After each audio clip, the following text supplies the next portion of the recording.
さあ、今週も、玩具レビュー生配信の時間がやってまいりました。イエイ。はい、ということでですね、今週も、毎週土曜午後9時半からのバチの俺が体研究所玩具レビュー生配信の方をスタートしていきたいと思います。さあ、今回ご紹介するのはこちら、ダダン。はい、前回に引き続きまして、超力戦隊オーレンジャーから基地ロボでありますキングピラミッダーですね。超ド級のサイズを誇っておりますキングピラミッダー、それと、はい、前回ねご紹介できませんでした2号ロボであります超獣合体大ブロッカー、はい、こちらの方をレビューして、オーレンジャー尽くしということでねやっていきたいかなと思います。イエイ。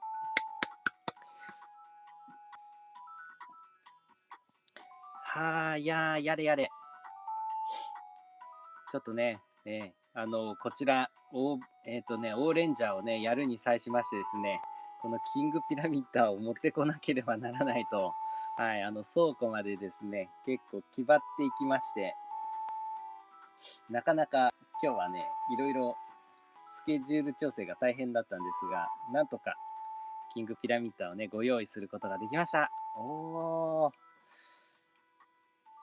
結構ね、かねてからオーレンジャーはいつね、レビューしようなんてね、はい、思ってたので、いやー、このキングピラミッダーね、オーレンジャーロボとキングピラミッダーとオーブロッカー、これね、全部レビューできね、生配信でレビューできるのはちょっと感無量ですね。はい、ということでね、ちょっと今回は張り切ってですね、玩具レビュー生配信の方を始めさせていただきたいと思います。ちょっと生配信の準備をしてしまいますので、少々お待ちください。よいしょ。できた。あ、コメントいただいてますね。ケチくん、おつす。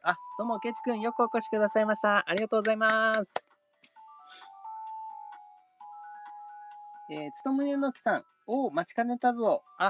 つとむえのきさん、よくお越しくださいました。ありがとうございます。いよいよ、このオーレンジャー、やっていこうと思います。ケイチくん、やっぱキチロボはロマンスは、そうですね。もうやっぱり、スーパー戦隊といえば、キチロボですよね。はい、今回ご紹介します、このキングピラミッダーはですね、はい、オーレンジャーの後半戦で出てきましたですね、はい、キングレンジャーが狩るですね、超古代文明の遺産であります、はい、キチロボになっております。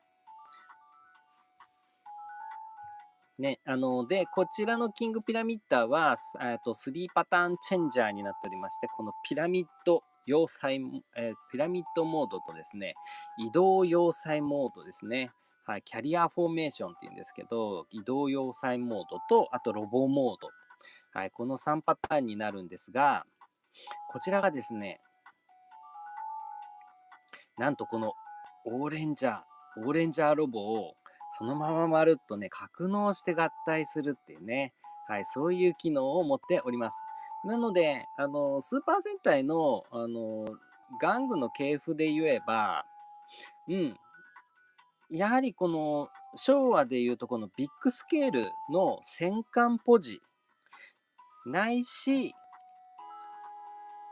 ターボレンジャーやファイブマンの時にね、出てきました、出てこない。ターボビルダーとか、あとマックスマグマですね。と言われるようなね、超大型戦基地ロボの部類になるのかな、なんていうふうに思います。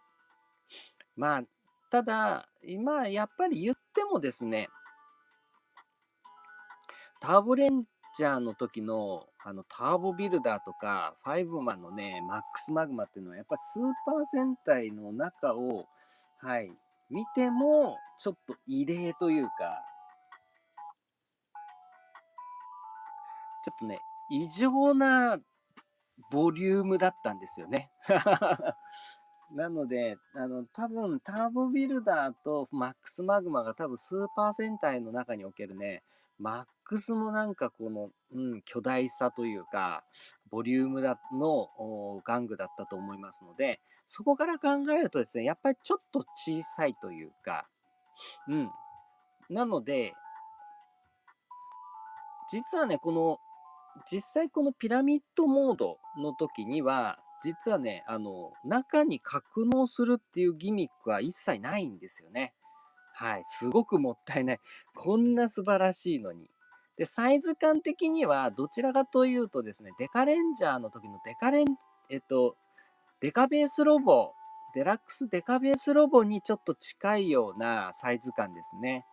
うん。なんですけど、デカベースロボの時は、デカレンジャーロボを中にね、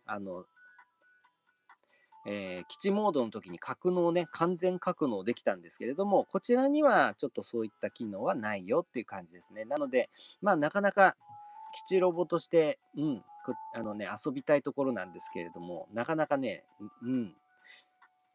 そのままでは基地ロボっぽい感じの遊び方はできなさそうなんですよね。というところがちょっとたまに傷なんですが、ちょっとね、そこら辺も含めて少しね、今日はいろいろ深掘って遊んでいきたいかななんていうふうに思います。またね、こちら、オーブロッカーですね。このオーブロッカーもね、もう本当にスーパー戦隊デラックスロボのね、超名作ですからね。これもちょっと楽しみです。なのでね、ちょっと今日はオーレンジャー尽くしということでね、盛りだくさんでやっていこうかな、なんていうふうに思います。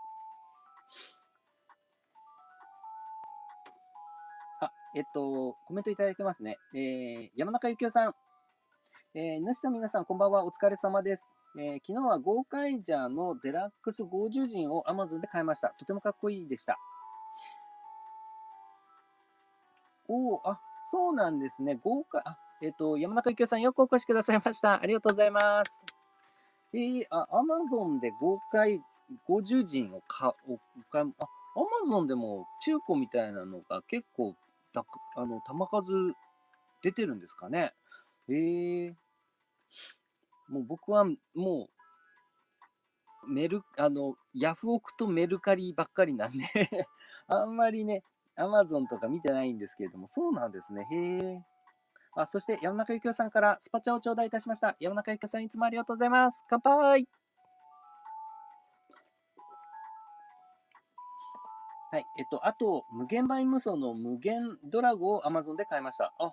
無限ドラゴを Amazon ってそういう感じなんですね。へえ。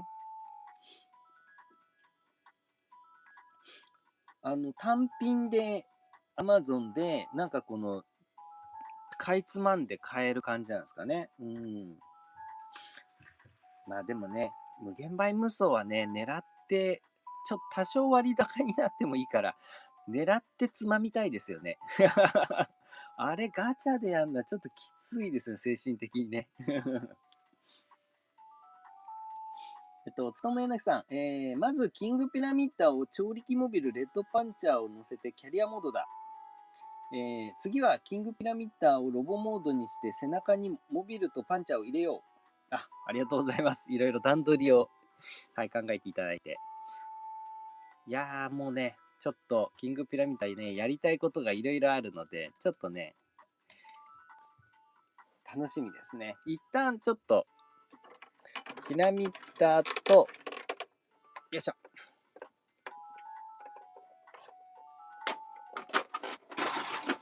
ピラミッダーとですね、えーと、なるほど。大ブロッカー。こちら、一旦ちょっとはけましてですね、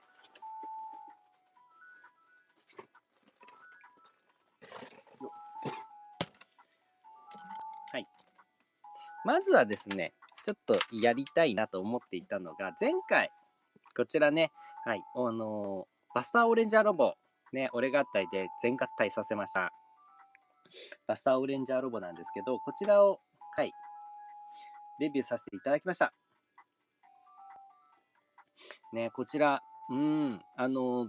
非常にね、前回はこう白熱しまして、こんなね、完璧になったバスターオレンジアルボができて非常に感無量だったんですけれども、一点ね、心残りだったのが、単二電池を持ってなかったっていうところで、はい、このね、バスターオレンジャーロボの目玉のギミックであります、電動ギミックをね、ちょっとできなかったんですよ、前回ね。なので、ちょっと今回は単二電池ご用意いたしましたので、ちょっと早速ですね、前回のリベンジということで、はい、このレッドパンチャーのね、パンチャーギミック、ちょっとやってみたいと思います。いくぞ、パンチャーギミックだ。えい。おーおー、かっこいい。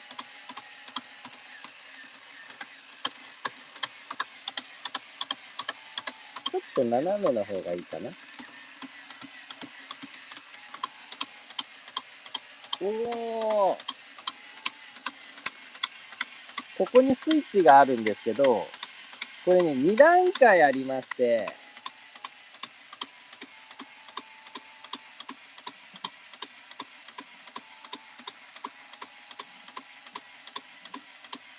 ちょっと激しすぎて揺れてますけれども、おー、迫力ありますね。これがね、ローモードで、ハイモードってのはあるんですよね。ハイモード行くぞ。スピードアップ。おー、激しくなった。わ、やばいやばいやばいやばいやばいやばい。激しすぎてどんどんどんどん進んでってるんですね、これ。おー、すげえかっこいい。迫力ありますね、これ。いや、このピストンちょっとやばいな。わ、かっこいい。あ、どんどん進んでる。あ、いいですね、これ。はい。ということを、ちょっと前回ね、できなかったので、はい、今回リベンジでやらせていただきました。おー、やっぱ迫力ありますね、すげえ。やっぱレッドパンチャーの腕がね、めちゃめちゃ巨大じゃないですか。で、しかも、この軸をこうスライドするから、スライド幅もすごいし、ね、スライドするやつもものすごく巨大なパンチなんで、いや、迫力ありますね。もう、下のね、このオーレンジャーロボの図体ですら、ちょっと耐えられないぐらいの激しさでね。だからもう、ちょっとずつ、ちょっとずつ、前に進んじゃいますね、これ。衝撃で。いや、これは迫力あって楽しいな。うん。これは素晴らしいギミックだなと思いました。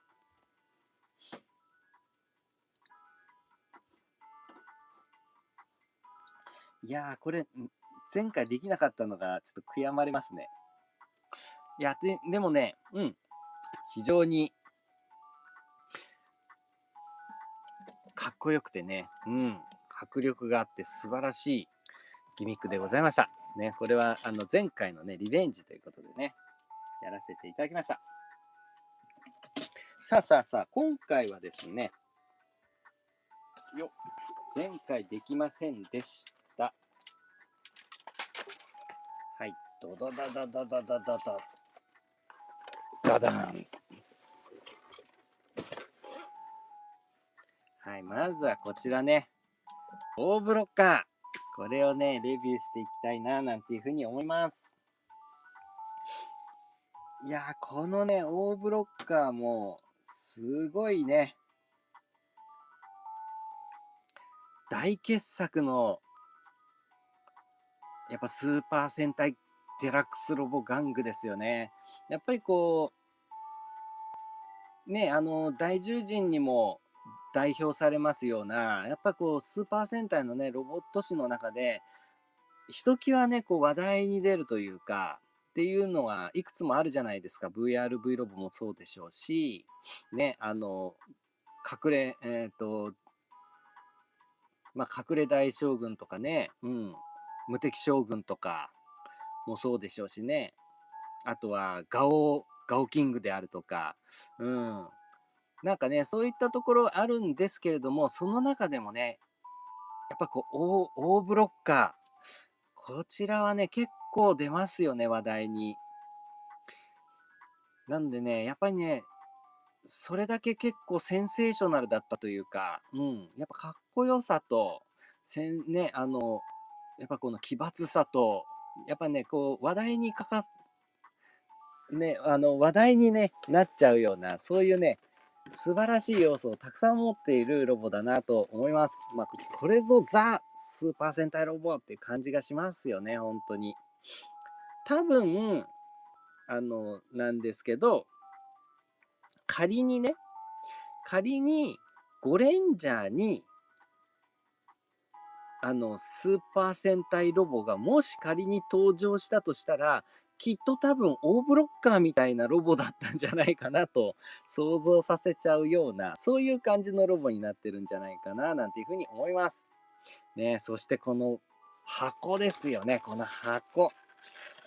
このデラックス箱ね、このね、持ち手のついた、ちょっとボロボロなんですけれども、この箱がいいんですよね。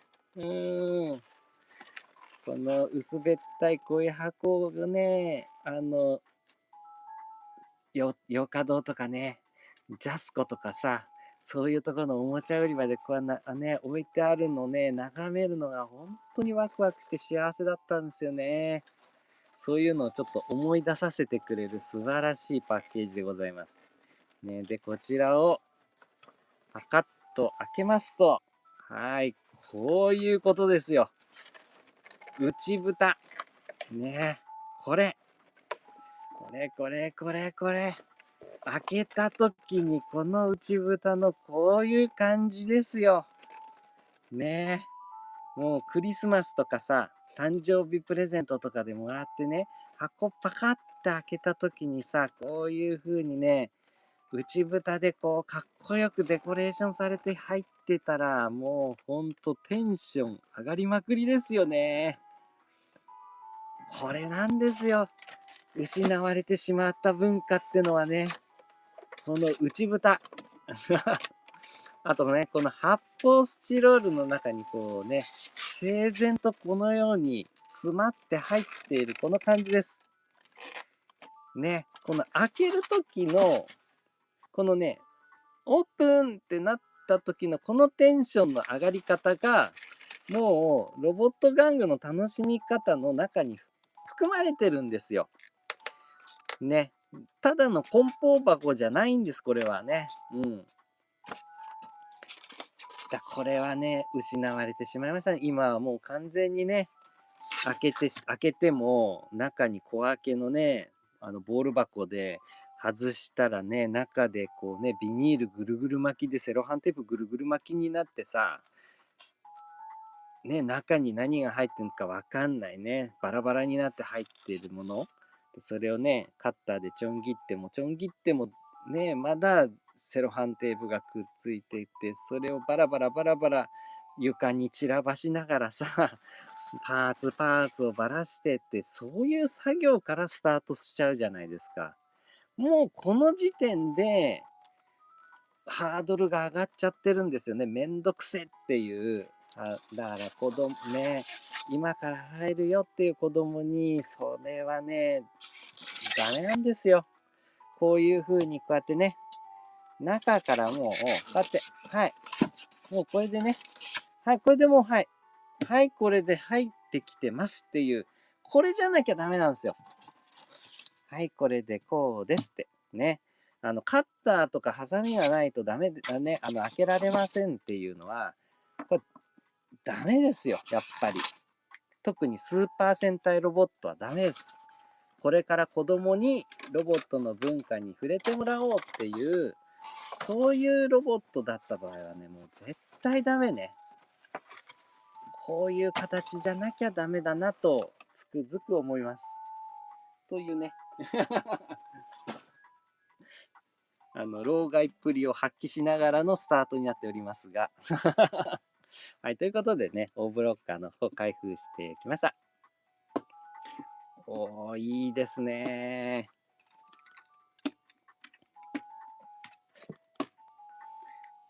で、大ブロッカーヘッドはイエローですね。イエローの、こちらですね。あ、こっちか。イエローのこちらに取り付けておくと。はい。はい、こんな感じですね。はい。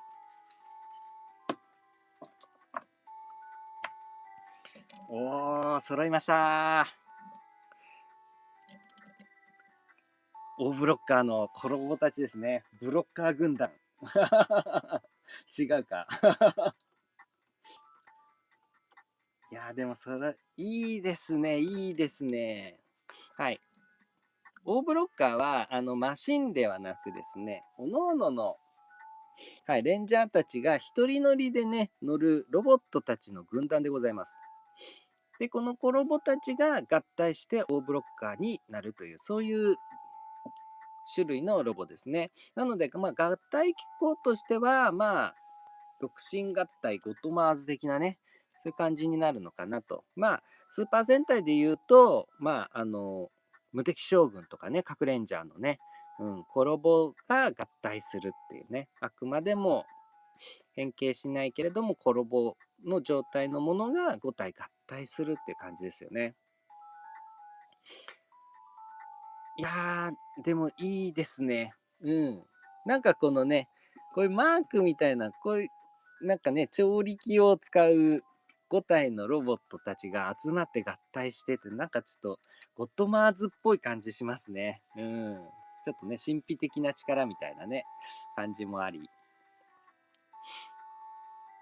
なかなか素晴らしいんじゃないかな。もうこの、なんか、このね、5体のこういうロボットがこうね、ずらっと並んでる段階で結構テンション上がりますよね。おお、なんかいいな、このバラロボが出てるのって。ここにバスターオレンジャーロボとか置いてみたりして。よ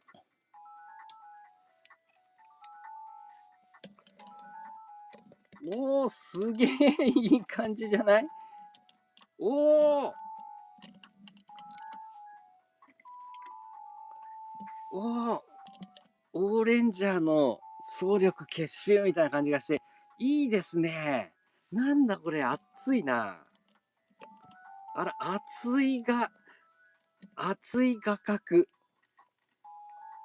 これ熱い絵ですね。おー、いいな。素晴らしい。ザ・オーレンジャーって感じがしますね。いや、これは楽しいぞ。あ、そっか。あともう一つあったか。あれですね。ドンブラザーズですね。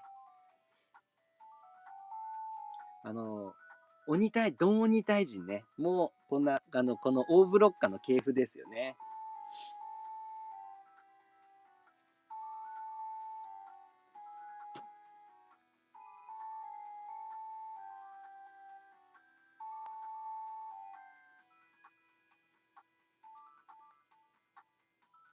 いや、ちょっとこれ、楽しいな。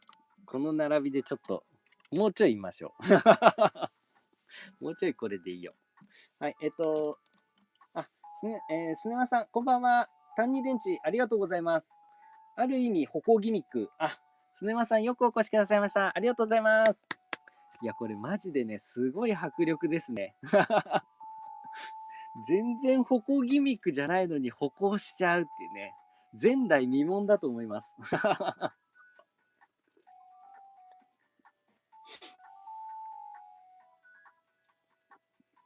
つとめえのきさん、大ブロッカーよ。メルカリのやつは無事にいてほしいよ。神から贈り物として約束を祈ろう。トロイの木馬作戦。ほうほうほう。あ、なんかメルカリで、落とそうと狙っているやつがあるってことなんですかね。はあ、はあはあはあ、ケイチくん、昔持ってる子がいて遊ばせてもらったな。オーレンジャー全然知らなかったから、ただ楽しく遊んだ記憶がある。ああ、そういうのありますね。うん。僕もね、基本的にそれです。基本的に番組とか原作は知らないけど、おもちゃで知ってるってパターンがほとんどでしたね。あの、あれとかもそう、もう昔のロボットアニメとか多分ほぼそれでしたね、僕は。うん。まあ、時代ではないんですけど、コンパトラー V とかね、ボルテス5なんてもう完全にそれですね。全くアニメとか全く知らなかったけど、玩具では超有名って感じでしたもんね。もう、あとは、大剣豪とか、ね。あれ、今流行りのあれもそうです。モスピーダとかもそうですね。うん。あと、あれもそうですね。あれ。出てこない。マクロスの次のやつ。うわ、出てこねえ。オーガスとかね。あとね、あれもそうですね。ビスマルクとかも。もう玩具持っててめっちゃ好きだったんですけど、アニメとか一回も見たことないですからね。どんなアニメかは大人になってから知ったって感じですね。うん、だからそれ系ですね。僕ももう完全に、もうおもちゃは僕の年代のやつは大体ほぼほぼ網羅してるんですけど、作品は通ってないっていうのがほとんどです。という感じですよね。いや、でもそれでいいんですよね。それが健全なんですよ。なんかそうじゃないとロボ文化はね、発展しないですからね。おとっかめライダーセイバーさん、こんばんは。オーブロッカー、持っていす、懐かしい、持っています、懐かしいですか。あはははは。キングピラミッドとバトルフォーメーション、バスターオレンジャーロボ、超素晴らしいです。最終回ではオーブロッカーがキングピラミッドと合体していってすごいです。オーレッドは最初から最強で究極の戦士でした。明日、新アギト店など行くのでお先におやすみなさい。ありがとうございます。非常にね、オーレンジャーにオーレンジャーはね、すごい大好きだっていうのが伝わりますね。ありがとうございます。まあ、ということでね、ちょっとね、オーブロッカーの方を遊んでいきたいなと思います。よいしょ。ね、まずはね、ちょっとコロボの方から見ていきましょう。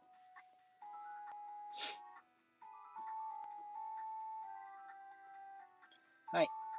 まずはですね、はい、主人公というかリーダーのオーレッドが乗ります。はい。レッドブロッカーですね。はい。主役機的なポジですね。いや、これはね、非常にシンプルではあります。うん。だから、コロボの段階では特段何かのギミックがあるという感じではないんですが、うん。非常に堅実にまとめられていて、子供がね、遊ぶ分にはもうちょうどいい感じのものに、えっと、ギミックなんじゃないかな、なんていうふうに思います。で、まあ、遊び方といえば、まずはい、変形の恩恵で首を振ることができます。はい、それとですね、こんな感じで、肩をね、伸ばすことができまして、こんな感じで、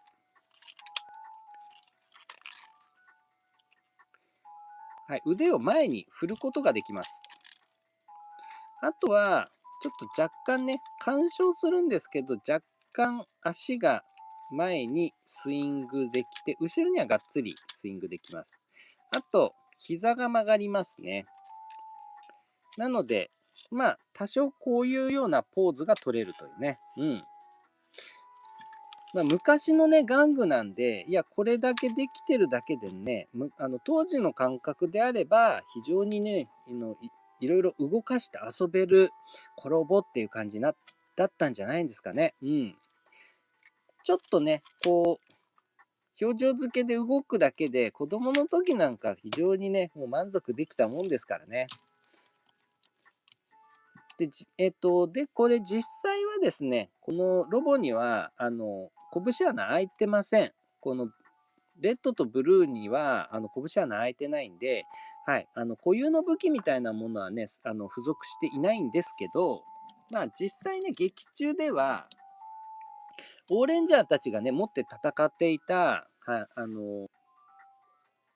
スターライザーか。スターライザーとかね、そういったような武器を、が巨大化したものを持っています。なので、先ほど言ったようなね、まあ、なんか感覚的にはですね、ドンブラザーズの、はい、ね、ドンロボ太郎とか、あとはゼンカイジャーとかのね、はい、はい、あの、ロボなんですけど、どちらかというと、なんかこの、レンジャーたちの拡張された姿というかね、あれもそうですね、核レンジャーとかもそうですよね。うん。乗り込むというよりか、なんか巨大、そのレンジャーが巨大化したというか、なんか融合している感じですよね。っていう感じのロボっていう風に、考えたら、いいんじゃないかなと思います。楽しいですね。という感じで、こちらがレッドブロッカーでした。はい、そして続きましては、グリーンブロッカー行ってみましょうか。グリーンブロッカー。でこいつはオーグリーンが乗り込む、ロボですね。でこいつらはコンセプトとしてですね、やっぱりこの、はい、バラノイアがもうすでにね、オーレンジャーって地球をかなり征服しちゃってるところからスタートしてるんですよね。なので、バラノイアとの戦いにおいてですね、まあ、オーレンジャーロボでもかなり頑張っていたんですけれども、まあ、これからね、本格的にこう、バラノイアからの進行を考えると、どんどんもう、増えていくであろうと、巨大戦力たちが。ってなった時に、オーレンジャーロボ1体だけではちょっと対処しきれんということで、はい、ロボット軍団で行こうと。5倍の数の巨大ロボットで戦おう。それで、バラノイアのね、巨大、兵力、戦力を分散して叩くっていうね、そういう、はい、コンセプトで作られたロボットたちなんですよね。うん。で、各々が一人ずつ乗って戦うんですね、オーレンジャーたちが。で、そのうち、グリーンが乗り込むものですね。で、こいつは、実は回線型メカなんですね。海の中で戦うことを前提として作られているロボです。なので、海の中で敵を迎撃するという、機能を持っております。なので、劇中でもね、こういうところにこう結構深い海の中潜って、こういうところにライトとかがね、ついてて、でライトを照らしながらこんなになってね、戦ったりしたりする描写がありました。いや、これもね、非常にこう、特徴的なね、スタイルで、ドスコイスタイルでね、なかなかかっこいいなと思います。ね、こちらのシンボルマークは、まあ、四角ですよね。うん。で、これらの、ブロッカー軍団たちのですね、この特徴的なシンボリックな、デザインは、各々の乗り込むですね、オーレンジャーたちの、マスクのデザインですね。それを、模しております。なので、はい、オーグリーンは、マスクの形がね、四角なんで、四角い、形をした、ブロッカーマシンになっております。で、可動はですね、腕が、はい、360度スイングいたします。ね。足は多少股を開くことができる感じ。で、変形の恩恵なんですけど、このように、実はね、腕もこういう風に脇を広げることができるんですね。これは非常に素晴らしい。なので、意外となんかこう、遊びようがないようでいて、実はね、意外と遊べますね。稼働させて。なので結構ね、優秀です。このね、やっぱりこう、ロボ玩具は腕がスイングできるのと肩がこう開くっていう、この2点の稼働だけでもう十分ですね、上半身は。もうこれだけで非常にポーズもつけられますし、遊べます。なので非常にこういう、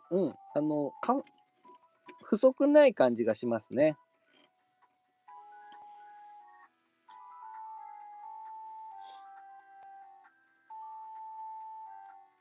はい、そして次はね、オーブルーですね。オーブルーの乗り込むブルーブロッカーですね。はい。こちらは先ほどのグリーンブロッカーから比べますとね、非常にこうスタイルがいい、スリムな感じのロボになってますね。スタイルも非常にいいですね。足も長いし、スラッとしてます。はい。このブルーブロッカーは、あれですね、空戦タイプですね。空を飛んで戦う感じですね。あとは遠距離射撃ですね。で、射撃武器を使って戦いつつ、はい、空戦で戦うって感じですね。で、稼働は、ちょっとね、これがブレストアーマーが邪魔なんで、前には、回せないんですけど、こんな感じで上を経由することによってね、まあ、270度ぐらいのスイングができます。足もね、多少前に、はい、触れるのと、後ろにはがっつり触れるのと、あと膝が曲がるというね。まあ、どちらかというと、レッドブロッカーに近い可動範囲になっております。うん。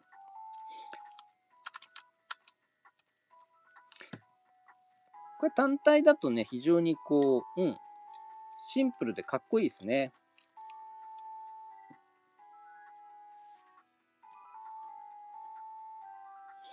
はい。そして、イエローブロッカー。イエローちゃんの乗るイエローブロッカーですね。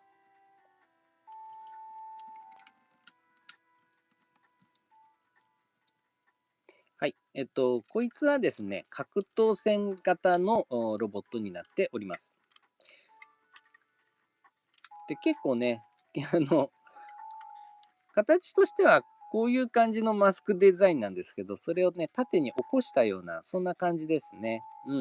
結構ずんぐりむっくりしてる感じがあってね。またちょっとこの2個丸みがあるものがここね、ついてるのがちょっとおっぱいっぽいなっていう感じも多少します。なかなかで、背中には、はい、頭部をね、オーブロッカーの頭部を背負っております。はい。で、これ稼働はやっぱりレッド、ブルーと似てますね。360度開くのと、あとこちらも変形の恩恵で、はい、脇を開くことができます。それと足ですね。足は前には触れないんですね。こうか。こうか。失礼。こうですね。前には触れないんですけれども、こんな感じで、はい、膝を曲げることができます。こんな感じですね。とりゃーって感じです。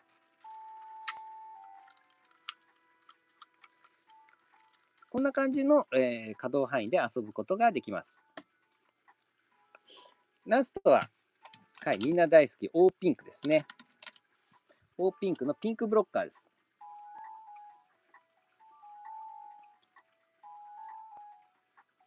はい。こちらはですね、もう、全面ピンク。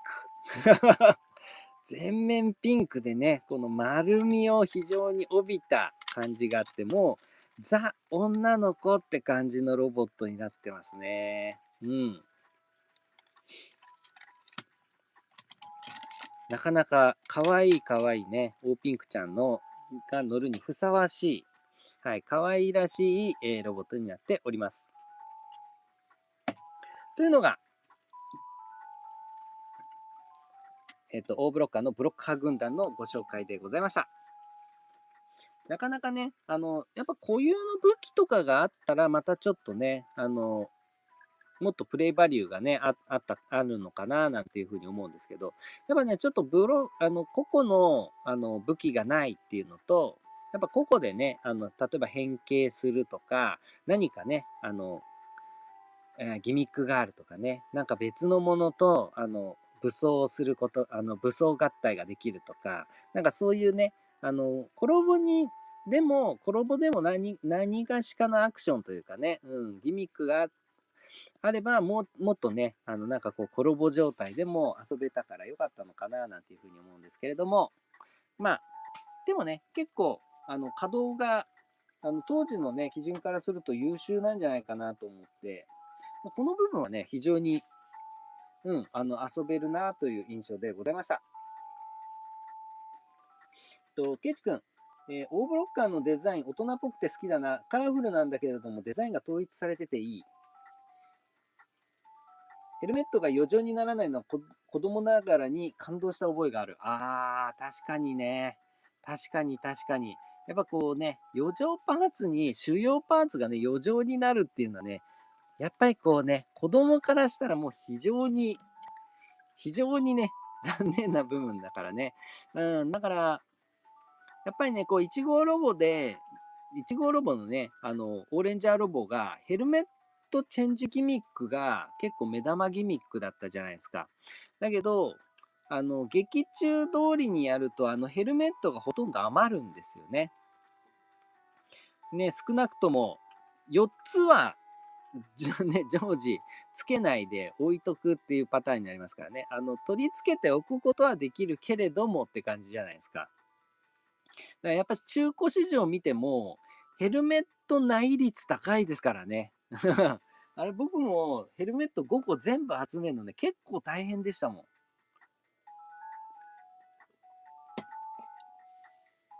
で、そう考えるとね、やっぱりこう、ヘルメットを余剰じゃなくてちゃんとね、パーツの一個としてくっつけておけるっていうのはね、こんなに素晴らしいことはないです。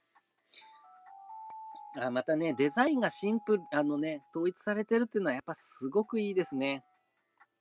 うん。やっぱね、デザインが統一されてるので、やっぱりこう、オーレンジャーって、ザ・オーレンジャーっていうので印象に残りやすいですよね。うん。また、こう、かなりね、シンボリックなデザインをしているので、うん。やっぱこう、印象に残りやすいですよね。子供たちの思い出に残りやすいというかね。うん。そういう意味でも、やっぱりこう、念を挟んでもね、あの、いつまでもね、こう、話題に上るような、そういうロボになったっていうのは確かに納得いきますね。うん。またね、カラフルだし、ね、各々のね、こう、特徴もね、非常にこう、増している状態のロボットになってるので、なんかこう、スーパー戦隊にふさわしいロボって感じがしますよね。うん。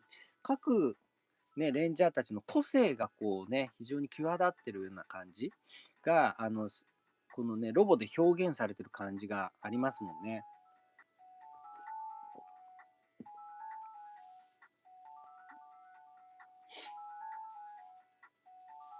はい、つとめのさん、やっぱりこいつの方がいい。オレンジャーね。やっぱりオーブロッカー人気ですからね。うん。ということで、ここからいよいよ合体をしていきたいと思います。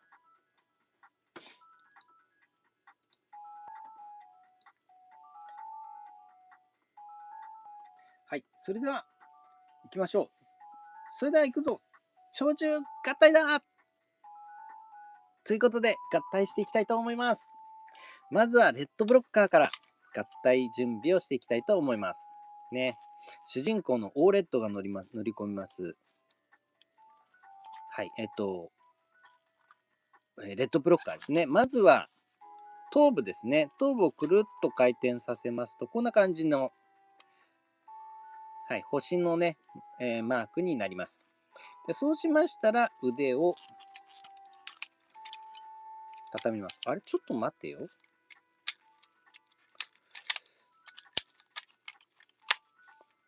おー。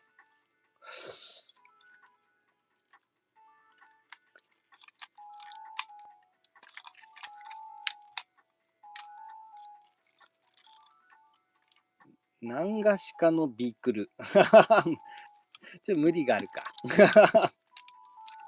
はい。諦めます。はい。で、ですね、肩を中に、はい。はめ込んで、縮めておきます。そうしましたら、足を折り込みまして、さらに折り込みます。で、ここで、ロック。はい。これで一つのブロックが完成いたしました。で、これでベッドの方の合体準備は完成です。はい、次。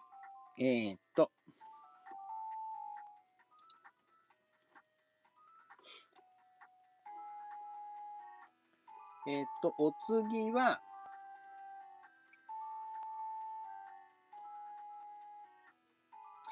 グリーン行ってみますかね。グリ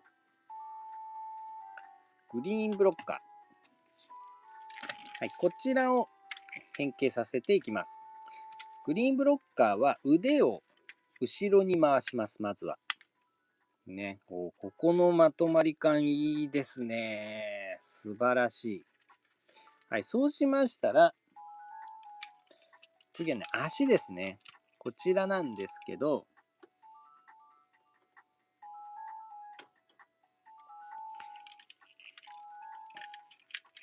足がこんな感じで横に展開しまして、さらに、はい、こんな感じで、なんと折りたたまれまして、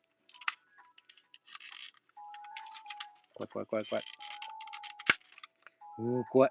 はい、こんな感じで、ピタッと中に入れることができます。こちらも。はい。こっちはスムーズにできましたね。はい。こんな感じで、四角くブロックにすることができました。だからブロッカー軍団なんですかね。うん。ブロックになるから。はい。これで合体準備完成です。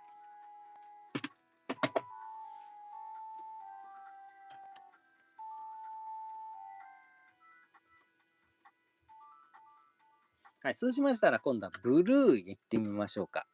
ブルー。はい。こちらの方のは、ですね、腕ですね。腕を、こちらも後ろの方へ回します。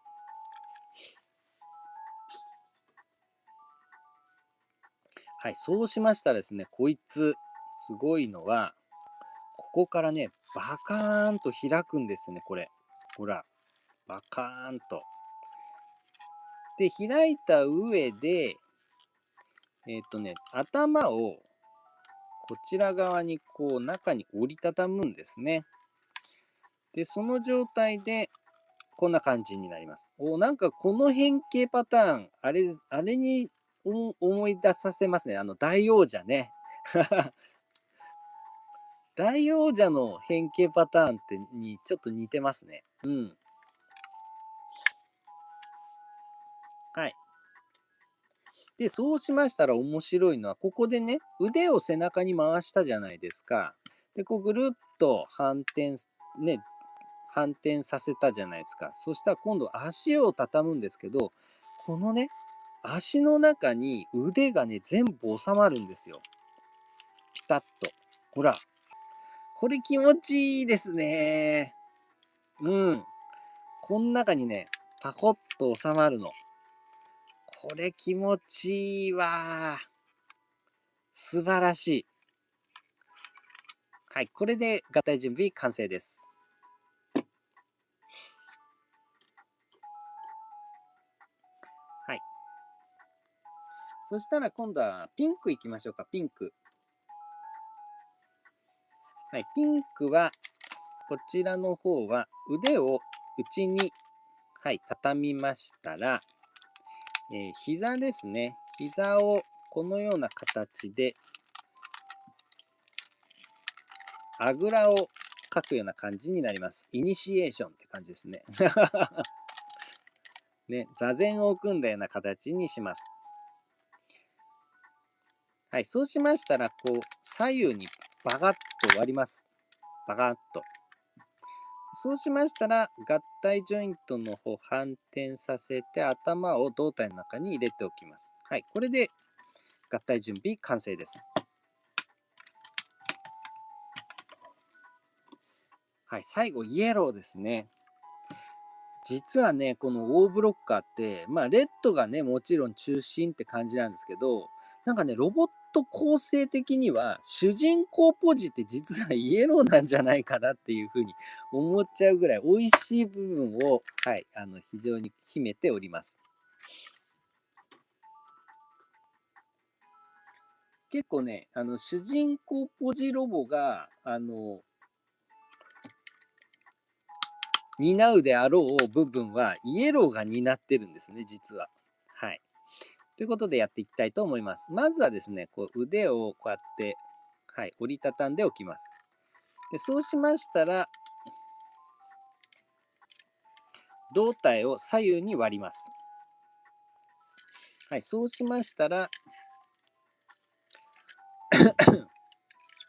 足を下に倒す。はい、これで合体準備完成です。おー。はい、これで、すべて合体状態になったので、はい、ここから合体させていきたいと思います。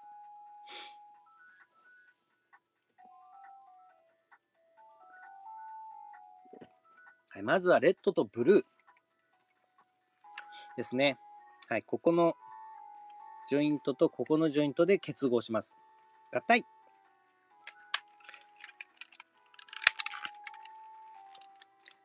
ガチャン。おお、あ、いいですね。赤とグリーン、赤とブルー。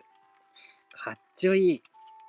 とね、この背中にね、こう、みっちりと、パーツがね、はい、折り重なってる感じがすごくいいですね。成功感がめちゃめちゃあります。はい、次。ピンクとグリーン。はい、グリーンは左右でパカッと割ります。割りましたら、頭をぐるっと回して、はい、この中に入れておきます。こちらのパネルも同様にサイドに折りたたんでおきます。はい、そうしましたら、面白いですね。こんな挟み込むジョイントで、この丸カンのね、腕をこんな感じでね、挟み込むんですね。合体。これでね、接合するって面白いですね。このジョイントでの合体は見たことないな。合体。かなりね、ダイナミックな、はい、ジョイントで面白いです。これで足が合体できました。さあ、そしたら先ほどのボディに合体します。合体。おー。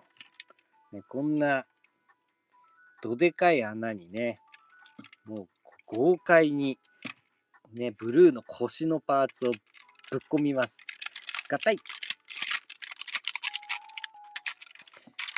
おー。豪快でかつ剛健なジョイントですね。おー、これ合体させるの気持ちいいですね。うん、ジョイントがね、すごく、うん、大きくて大きいジョイントと大きいジョイントガチョンってやるのが結構気持ちいいですね。あ、こういうのも結構人気の秘訣なのかもね。うん、合体する構成だけじゃなくて、合体する体験で気持ちよさを味わってもらうというね。うん、そういうのももしかしたらあるかもしれないんですね。はい、そうしましたら、最後、イエローを上から合体。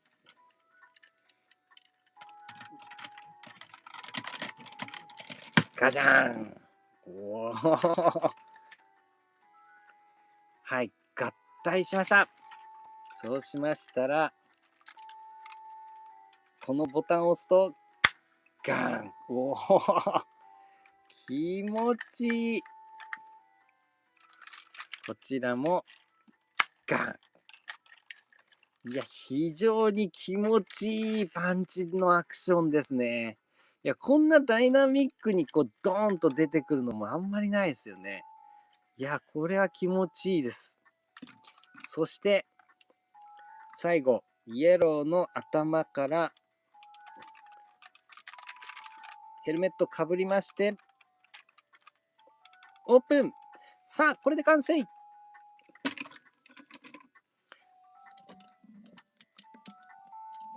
ブロッカーだー。イェイ。完成いたしました。ブロッカーです。鳥獣合体。ブロッカー。イェイ。かっこよ。これめちゃめちゃかっこいいっすね。はあはあはあはあ。いや、めちゃくちゃかっこいいです。うん。やっぱりね、結構シンプルなギミックのロボットをね、5体合体させるっていう、はい、感じで、オーレンジャーロボの時は、合体する前にも、一つね、あの、チャリオットフォーメーションみたいな遊びもあり、しかも合体した後もヘルメットの交換ギミックがあり、またこのレッドパンチャーと連動で強化合体して、バスターオレンジャーロボに強化合体するっていうスーパー合体機構もありと、はい、オーレンジャーロボはものすごくね、ギミック盛りだくさんの、はい、デラックスロボだったかなと思うんですけれども、それに対してね、オーブロッカーはかなりこのギミックとしてね、シンプルな感じなのかななんていうふうには思っていたんですけど、いやー、そのね、シンプルさよりも、このシンプルさだからこそ得られた、この合体の気持ちよさ。ここに振ってるんだなって合体させて初めて気がつきますね。そう、多分オーブロッカーのメインギミックというか、メインの、はい、売りは、多分合体の気持ちよさだと思います。ジョイント接合の気持ちよさ。だからね、これはね、体験なんで、メインが。だからね、体験してみないとなかなか良さは伝わらないのかもなと思いました。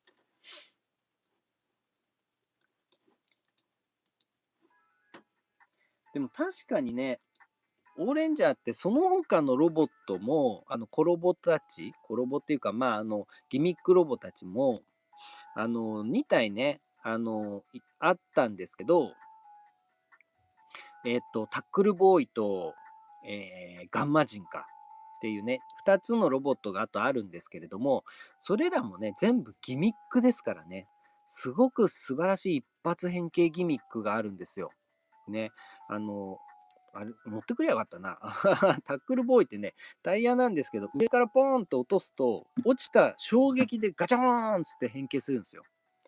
でガンマ人はおでこ、でっかい顔のね、銅像、石像みたいな状態になってて、でそこにこう、鍵をおでこのところにやってガチョンってやると、バカーンってマントが開いてロボットになるみたいな、はい、そういう感じのね、一発変形ギミックの面白さみたいなのをやってるロボたちだったんですけど、どちらかというと、オーブロッカーってその類なのかもしれないなって思いました。うん。やっぱ合体させていて、結構気持ちよくて楽しかったですね。うん。しまった。ここ、腕下げるんだ。すいません。ここ、腕下げるの忘れてた。ここも面白いんですよ。こう、イエローの腕下げてるじゃないですか。そうするとね、レッドの足に、こう、でっかい穴開いてるんですよ。で、ここにね、ピタッと腕がね、収まるんですよね。こういう感じでね。いいですね。オーブロッカーの話結構出るんですけど、僕の中でのオーブロッカーのね、一番の見せ所はこの背中なんですよね。この背中って秀逸だと思いません？このギミックがみっちり詰まってる感じのこの背中。僕ね、オーブロッカーのこの背中大好きなんですよね。もうこれ、ワクワクする背中ですよね。で、変にね、デコボコもしていない。ね。だけどこれが、ね、5つのロボットにね、分離してるんだよっていうのを予感させる、非常にこのね、機能が詰まっているかっこいい背中ですね。オーブロッカーって背中なんですよ、僕の中では。いや、かっこいい、いい背中をしております。ね、もちろんこの面構えもかっこいいですよね。オーレンジャーロボに対してこのね、完全なバイザーマスク顔。いや、イケメンですね。めちゃくちゃイケメン。かっちょいいな。このシンプルだからこそ、やっぱこのね、合体した後のこのね、このまとまり具合ですよね。そしてこのかっこよさ。いや、これは映えるわ。うん。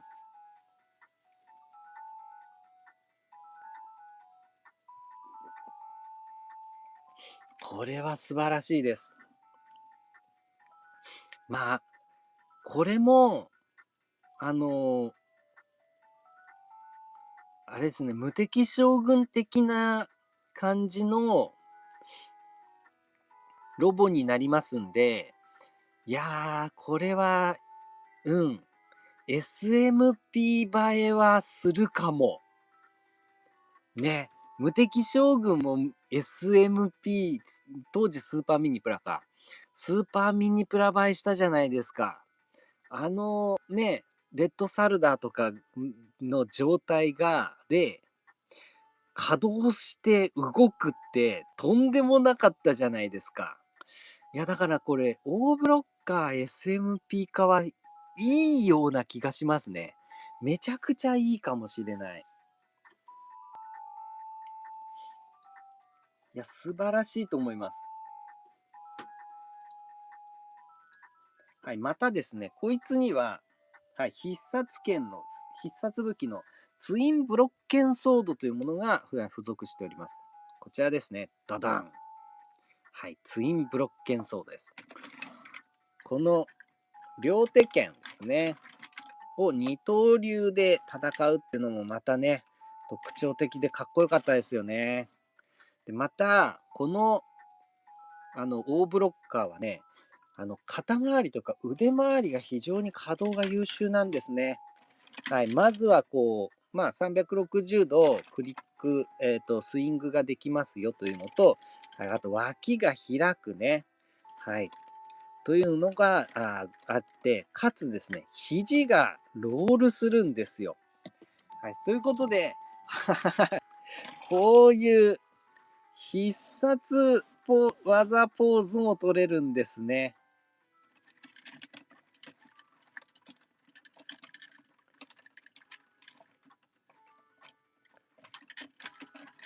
こうか。あ、フードが。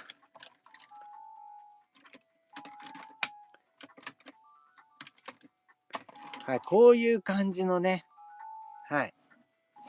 剣を使ったいろんなポーズを肩周りのね、稼働が優秀なので取ることができるんですね。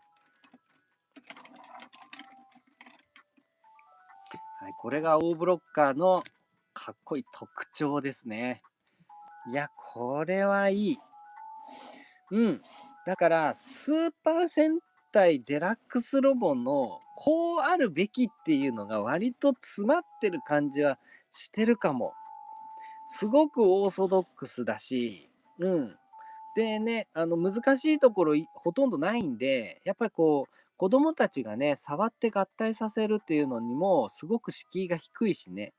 でも、だからといって、じゃあ、シンプルすぎてつまんないんですかっつったら全然そんなことなくて、いや、むしろその逆でね、こう変形する面白さと、合体させる時のジョイントの気持ちよさとが詰まってますね。なので、合体ロボットを楽しむっていう上では、この上ない教材になってるような気がします。いやー、これは優秀、優秀。うん。とってもロボット玩具として優秀だと思います。はい、ケイチ君、オーブロッカーのデザイン、これは読んだやつだ。チャーさん、今北産業、でも、推しのオーブロッカー合体に間に合った。あ、どうも、チャーさん、よくお越しくださいました。ありがとうございます。今北産業。いいですね、いいですね。古き良き2ちゃん文化。ありがとうございます。MKMK さん、オーブロッカーかっこいいね。あ、どうも、MKMK さんよくお越しくださいました。ありがとうございます。いやー、オーブロッカーめちゃめちゃいいですね。いや、まあもちろん、持って遊んではいたものの、やっぱこうやってね、ちゃんと言語化して、いろいろこうね、良さを考えてね、お伝えしたいな、なんていうふうに思いながら遊んでると、やっぱりこう、ただただ漠然と遊んでいる時よりも、ああ、こんなに考えられてたロボだったんだっていうのを、ちょっと再発見させてくれますね。うん。とっても、なんだろう、考えられて作られている素晴らしいデラックスロボ玩具なんだなっていうのは、はい、改めて、はい、分かりましたね。お、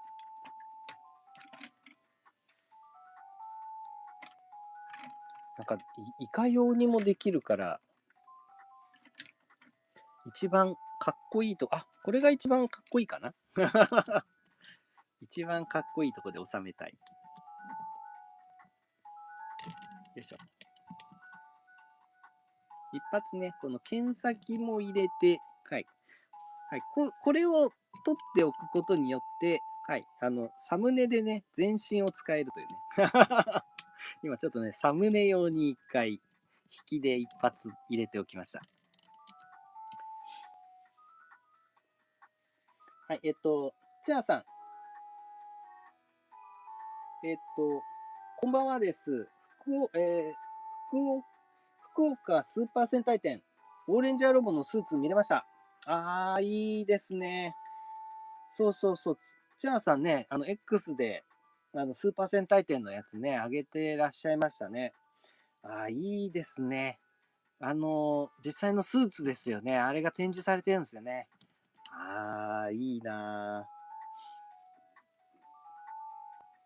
やっぱスーツの時のオーブロッカーの背中もかっこいいですよね。うん。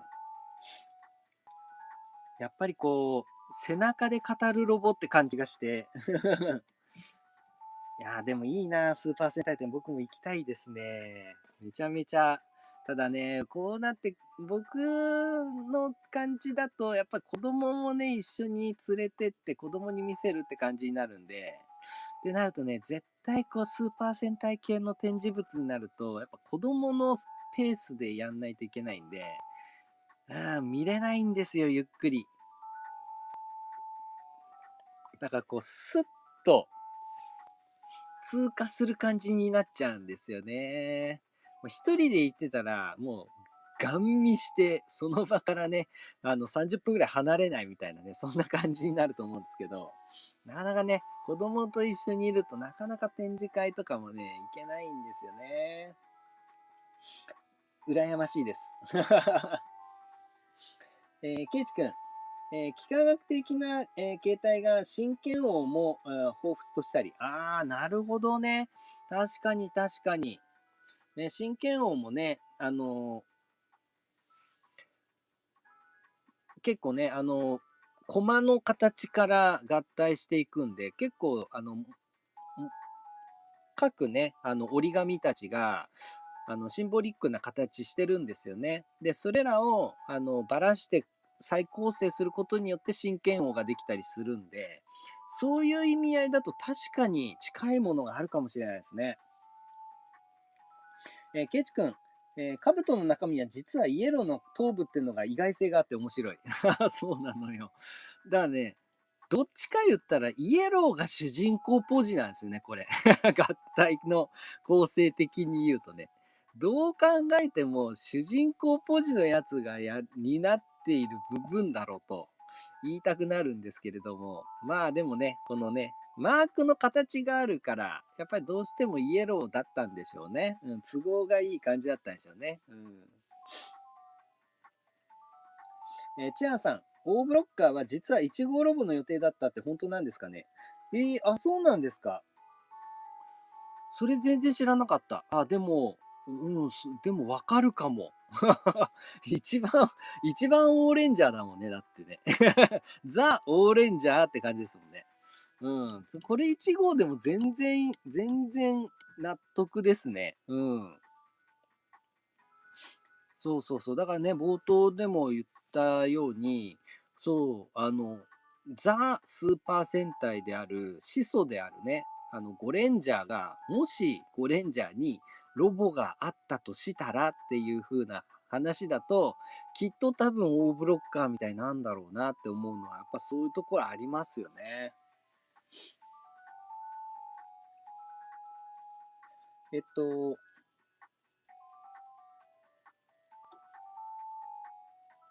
チアさん、ブロッカーの名の通りのロボですね。ブロックって感じですよね。そう、だからブロッカーなんだって今思いました。なんかドイツと関係あんのかなとかってちょっと思ってましたけど、なるほど、そういうことかと。ブロックがこう組み合わせるからブロッカーなのね、というね。うん。ケイチ君、背中のデザインを語りたくなるのはオーブロッカーだけかもしれない。いや、もうほんとそうですね。もうオーブロッカーといえば背中で語るですからね。だからね、こう、やっぱね、いいロボの背中って、やっぱ美しいですよね。うん。やっぱね、背中から見てかっこいいロボっていうのはやっぱね、うん、いいロボですよ。うん。まあ、だからといってね、結構この合体の幸せ背中に来ちゃうとかもあり得るので、まあ、それはそれでね、致し方なしというね、そういう感じはあるんですけれども、うん、やっぱね、かっこいいロボットっていうのはね、背中も割と総じてかっこよかったりしますよね。うん。やっぱ僕が敬愛してやまないダンクーガなんかもね、背中かっこいいんですよね。ダンクー砲背中に背負ってるんですよ。で、またね、ファイナルダンクーガになってもね、ファイナルダンクーガでね、ブラックウィングの背中背負ってる様とかもめちゃめちゃかっこよかったりするからね。いやだからね、背中って結構重要ですね。うん。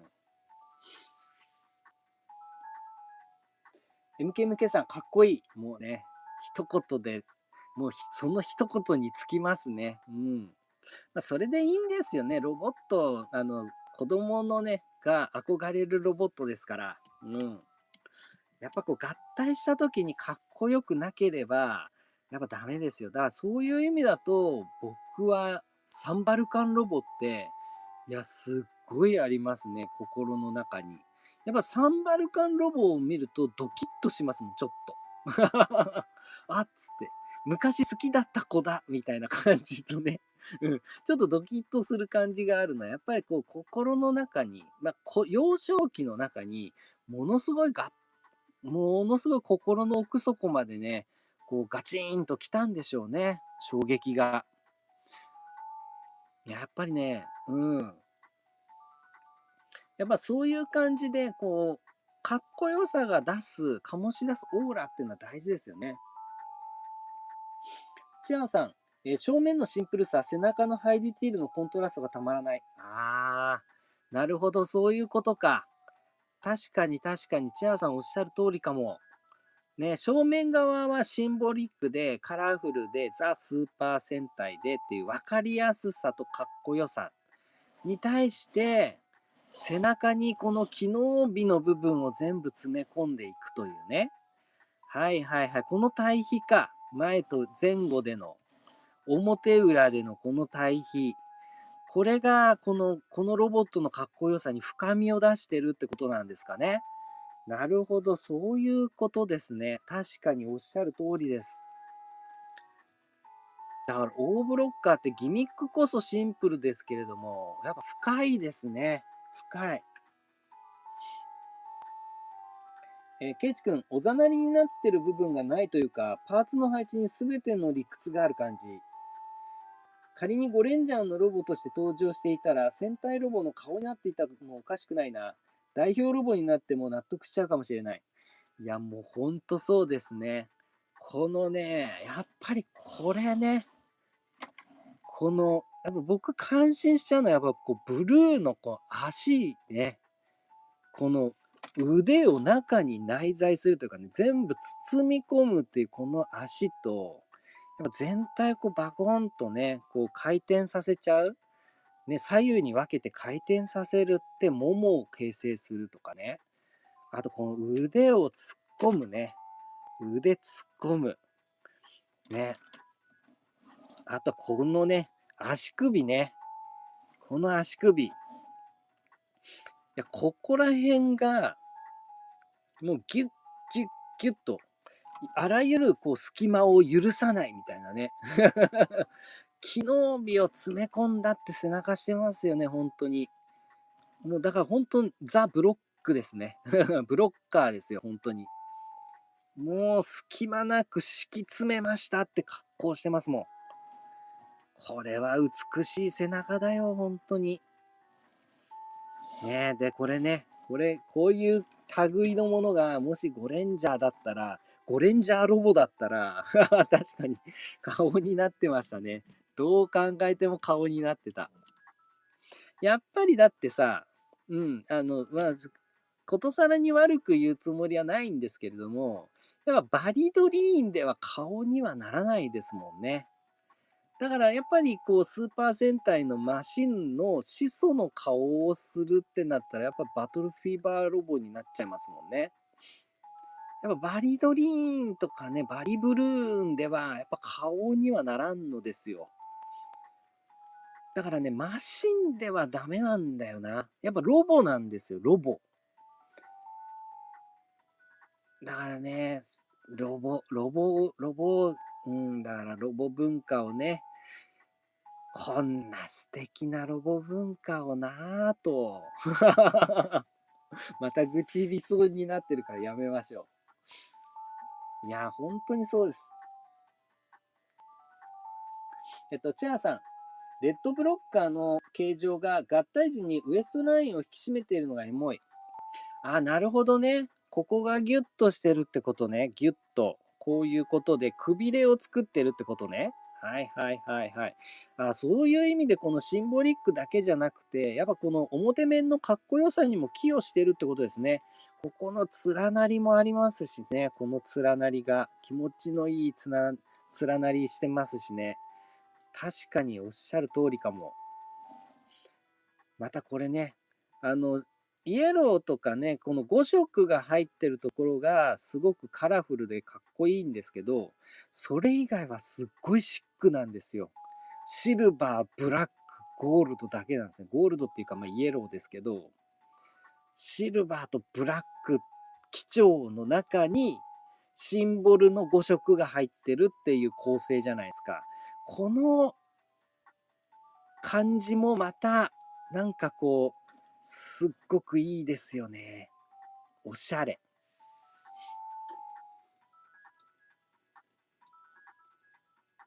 あ、しまった。ここ間違えてました。ごめんなさい。左右逆だ。今気がついた。これ左右逆でした。こっちです。性格は。ピンクのね、玉がこう、外出て綺麗なんですよ。綺麗な方が外側に来るんですよね。失礼しました。じゃあ、これでもう一回サムネを撮っとこう。これでサムネを撮っとこう。はい、はい、OK です。はい、OK です。ということで、いやー、大ブロッカー非常に素晴らしかったですね。ということで、こちら、大ブロッカーでございました。さあさあさあさあさあ。今日のメインディッシュです。ここから今日のメインディッシュに進もうかなと思います。メインディッシュはもちろんこちら。ダダダダダダダダ。ダダン。超ド級。超ド級って言うとジェットガルーダになる。キングピラミッドだイェイ。おー、いいですね。いいですね。はい、こちらがキングピラミッドでございます。もうね、この巨大さです。またね、この巨大さもあるんですが、でも言ってもですね、まあもちろん大きいんですよ。大きいんですが、まあ、言っても、デカベースロボぐらいのサイズなんですよ。ね。なんですけど、これがね、やたらでかく感じるんですよ。やたらでかく感じるのはなぜかなと言ったら、やっぱりこのね、壁面に刻まれているこのね、恐ろしいまでのこのモールド。このビッチビチのモールド。でこのモールドの細かさが、このね、サイズ感をね、実際のサイズ以上に見せてくれる効果があるんですよね。本当に。なんかここにもね、ほら、階段みたいな感じのね、モールドがあったりしてね。いやいやいやいや、このモールドはすごい。ね。でこのモールド切るのにね、設計の人がね、気絶したとか言ってましたからね。い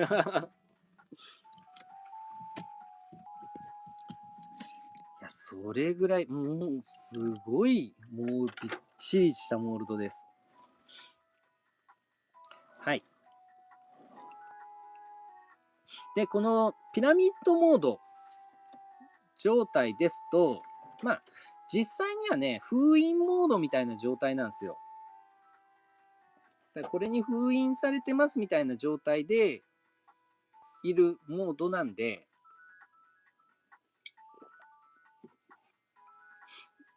デカベースロボとか、ターボビルダーみたいに、この状態で何か基地遊びができるというわけではないんですよね。うん。これはもうこれだけでおしまい。ピラミッドでおしまいって感じなんですけど、ちょっともったいないんですよね。すんごくもったいない。っていうのはね、すごい、ポテンシャルがあるんですよ。で何かっていうと、ここですよね。ここ、フロントの部分。これを開くとですね、ほら、ほらほらほらほらほらほら。なんて素敵ななんて素敵な空間。まあ、なんということでしょう。っていう感じの、すっごい素敵な空間があるんですよ。中ちょっと照らしてみましょうか。ライトで。こんな感じ。わかりにくいか。すっごいこんなところまで空間が広がってるんですよ。これもったいないんですよね。この空間。なので、ちょっと基地遊びをしたいよねと。もうこうなってきたら。ということで、ちょっと、どのみちやらなきゃいけないので、はい、このね、オーレンジャーロボをちょっとばらしてですね、遊んでみようよということをちょっとしたいなと思います。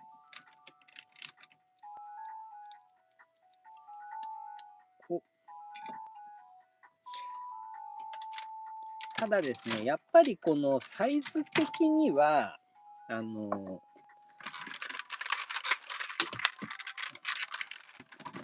いしょ、合わないんですよね。基地遊びということをできるようなサイズ対比じゃないんですよ。なので、中にね、こう、入れないんですよね。だから、ある程度って感じになっちゃうんですけど、よいしょ。ただ、例えばですね、グランタウラス。これは比較的ちっこいんで、やっぱ中にね、でもそれでも中には入らないか。うん。ちょっとこれでも入らないですね。うん、引っかかっちゃう。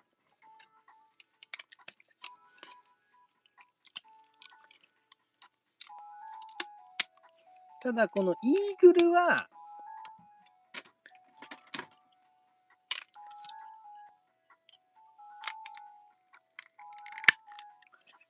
はい、キャリアフォーメーションの時に使うですね、こちらの台座を出しておけば、は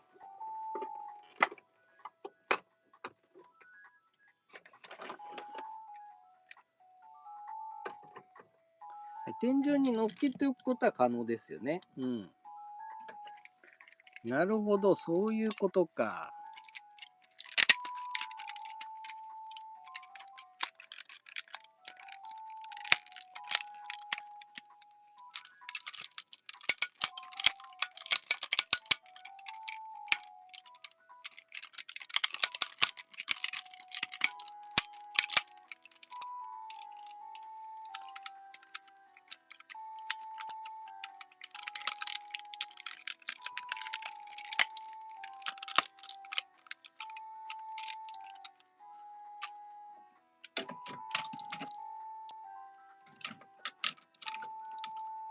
よなので、レオンとかも乗せようと思ったら、でもレオンだったら中に入るかも。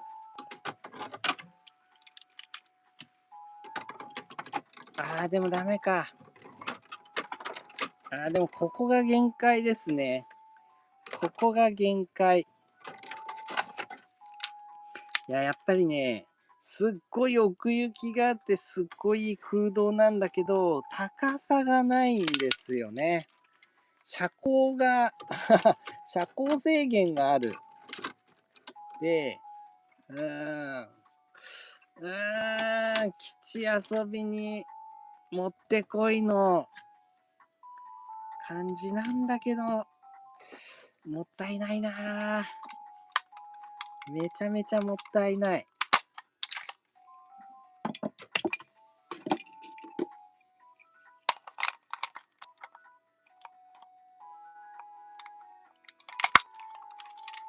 もちろんね、モアローダーたちは絶対入んないですからね。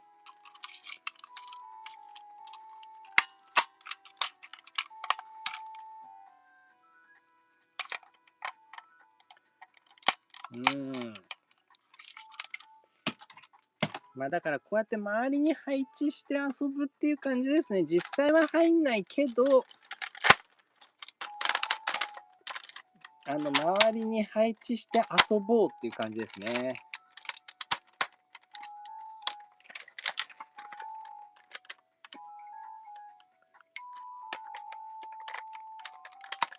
はい。レッドパンチャー。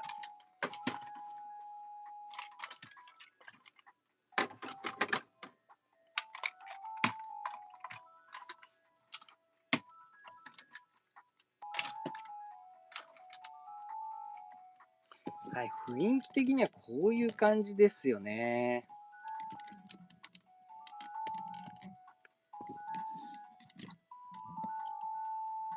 基地遊び。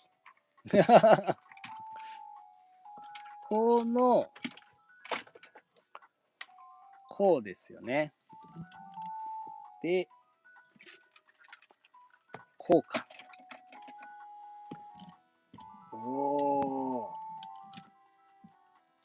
オーレンジャーロボ軍団。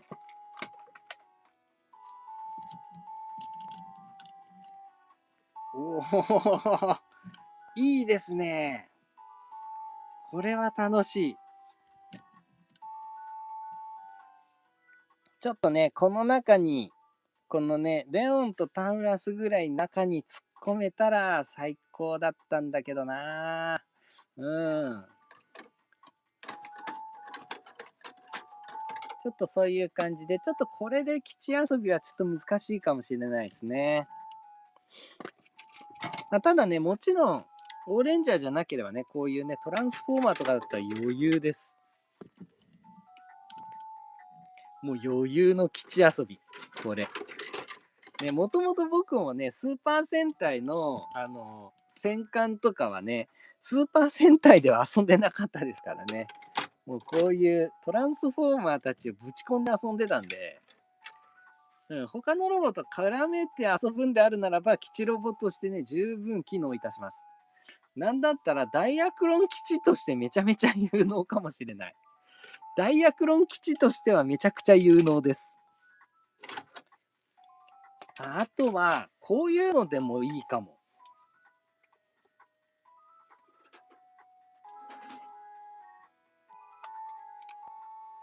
こういうデラックスポピニカ。デラックスポピニカの戦艦が、こういうところからさ、発信する。スーパー戦隊の基地。戦艦じゃなくて戦艦を格納する基地。いいね。あったじゃないですか。あれとかさ、なんだっけ、スターコンドルとかを入れるラウンドベースか。ラウンドベースとかさ、あとライブマンの、なんとかトータスだったっけ、なんか海底の中にあるさ、亀みたいな感じの基地なんですよね。で、そっから戦艦が、マシンバッファローが発進するんですよ。それ系。それ系と考えるとすごくいいですね。あ、これ、めちゃくちゃいいな。ね。デラックスポピニカ戦艦の基地。という意味ではめちゃくちゃいいです。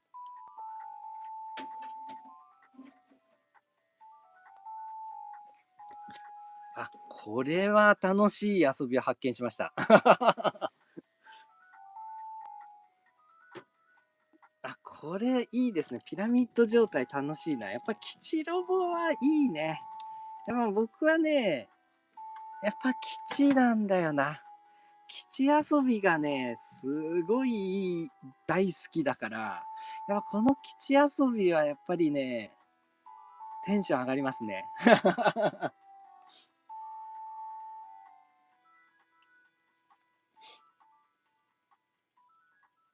はい、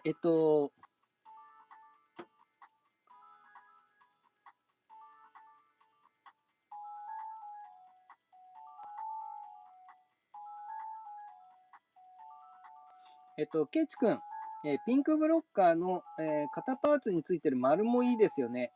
真正面から、全員のシンボルカラーが見える。あー、なるほどね。このつま先のこの丸ね、こいつ。はいはいはい。丸丸四角四角三角星っていう感じですよね。楕円みたいな。はいはいはい。そういう感じで、シンボルカラーが全部正面にまとまってるっていうところがいいってことですね。確かに確かに。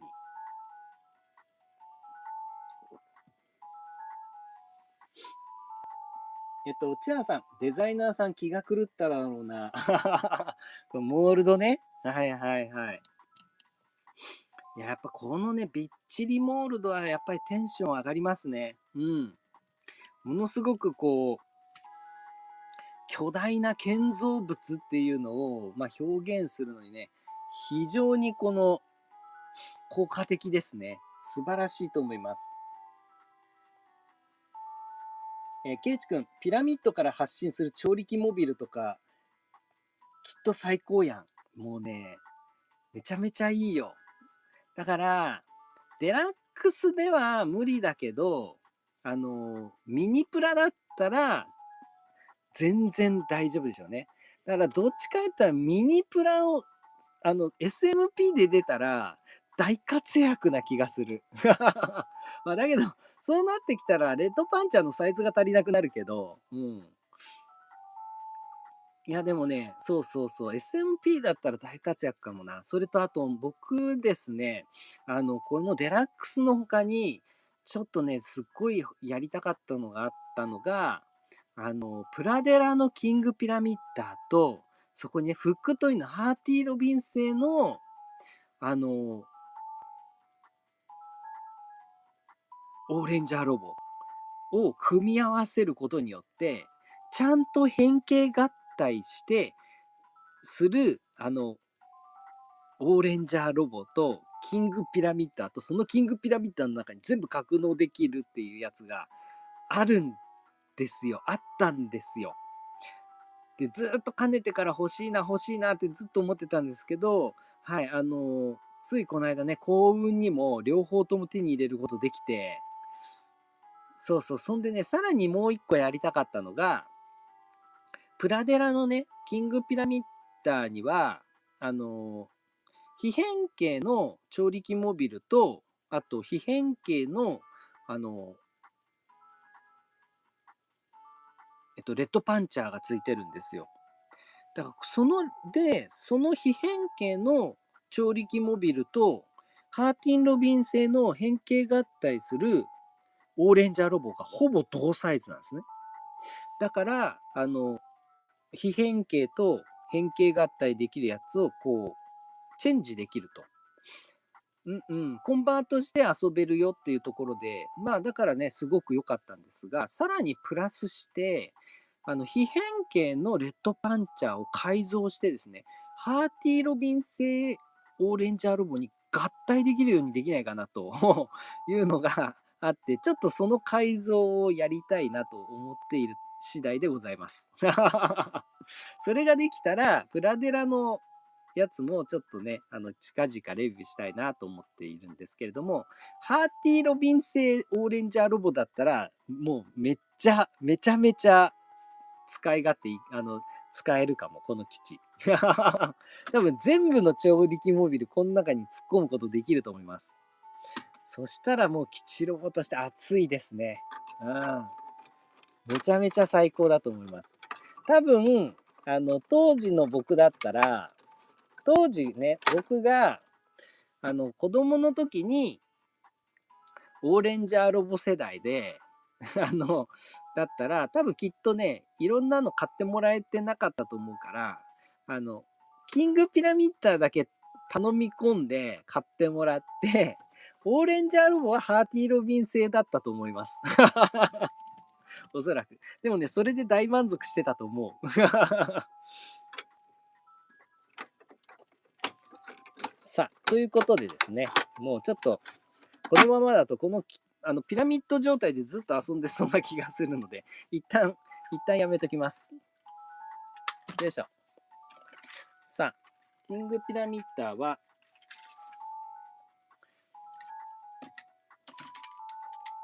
この、ピラミッドモードの他にですね、キャリアフォーメーションという移動要塞モードに変形することができます。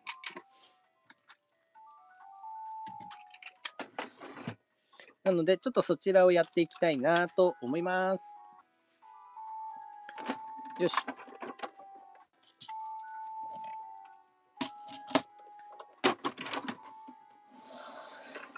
よいしょ。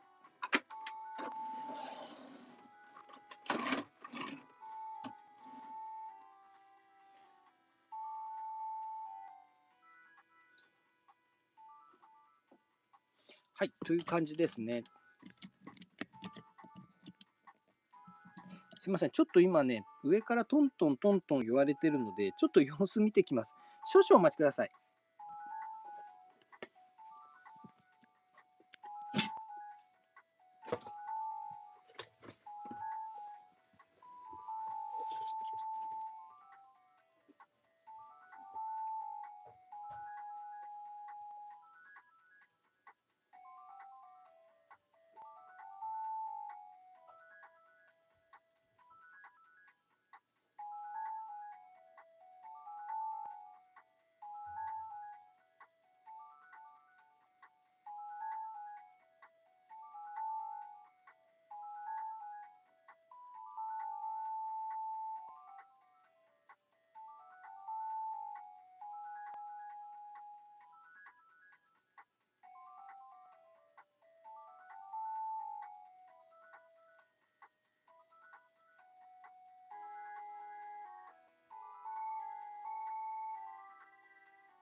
よいしょ。あ、失礼いたしました。さあ、ここからですね、キングピラミッターの方をやっていきたいと思います。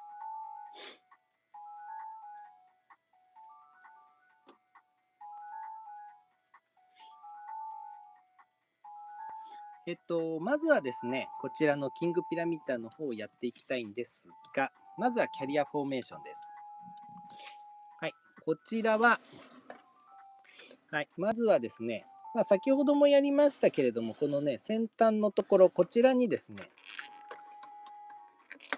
はい、引き出しがありますので、ここからパーツを引き出して、はい、ここに乗っかるためのね、台座を作っておきます。はい、そうしましたら、先ほどの先端ですね。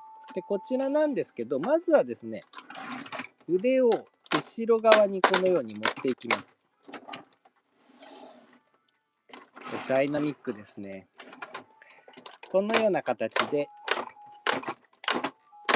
はい、後ろ側に回転していくと、ここにね、スイッチが露出するんですね。で、このスイッチを回してロックを解除します。そうすると、こちらをこのように伸ばすことができます。伸ばし終えたら、よいしょ。あれ、い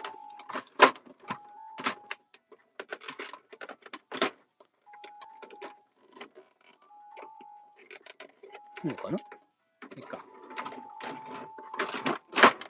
よいしょ。伸ばし終えたらロックいたします。はい、これで、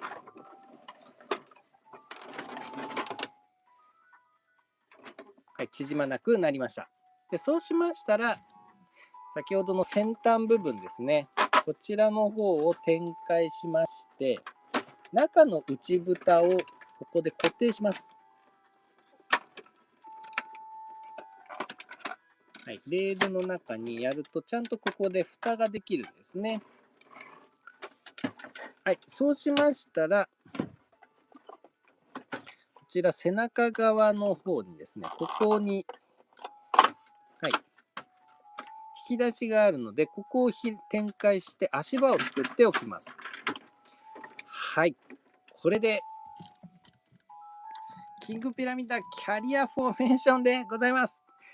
キャリアフォーメーションだイエーイおー、でかい。これで回転できなくなりました。でかっ。さあ、ここにですね、なんと先ほどの、はい、オーレンジャーロボたちを乗せることができるんですね。で、これ乗せる際は、チャリオットフォーメーションで乗せていくことになります。で、まずはですね、どのようにするかと言いますと、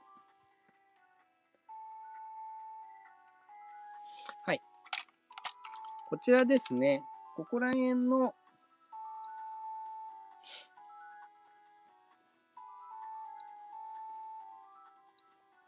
調理器モビルたちをチャリオットフォーメーションにして上に乗せていきます。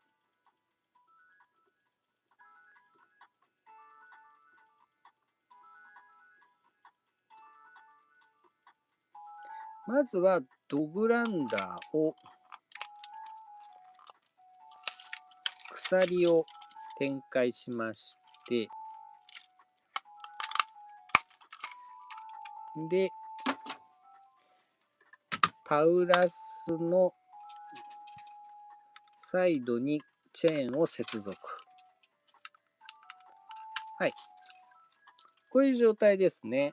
で、こういう状態になりましたら、右側の側面ですね。で、こちらに乗せていきます。で、天面にですね、こういう感じで溝が切られておりまして、でこの溝に乗せていく形になります。なので何かでがっちりホールドするというよりかは溝に置いていくって感じですね。はい、こちらはモアローダーですね。モアローダー。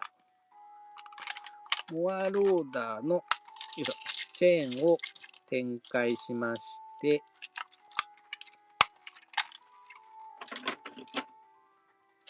もうちょっと回らないので、下の台座はちょっと外しておこう。よいしょ。よ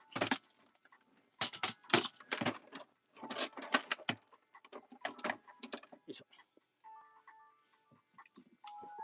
はい。で、ダッシュレオンですね。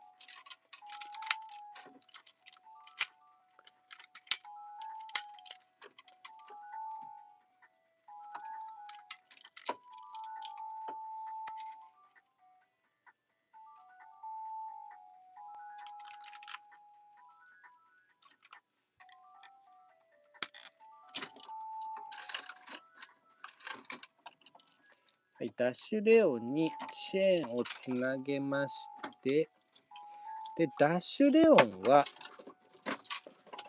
ここに乗せるのか。意外とチェーンが邪魔。チェーン邪魔だな。よっ。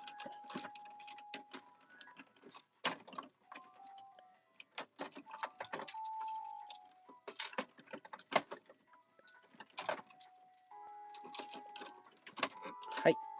収まりましたと。はい。これでしっかりと足を乗せることができました。はい。そうしましたら、イーグルの方をこちらの天面の方に乗せます。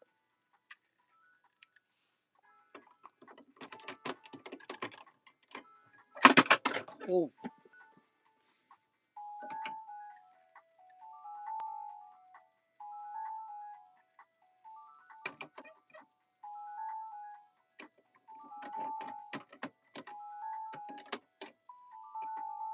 はい、こんな感じですね。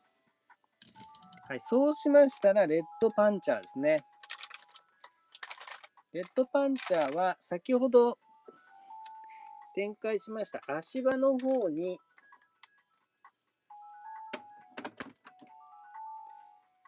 はい、乗せまして、さあ、これで完成。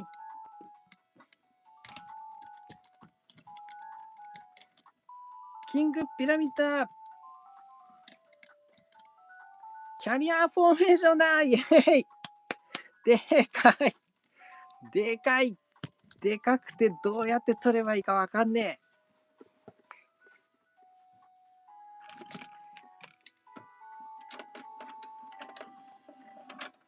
おおでかいっていうか長い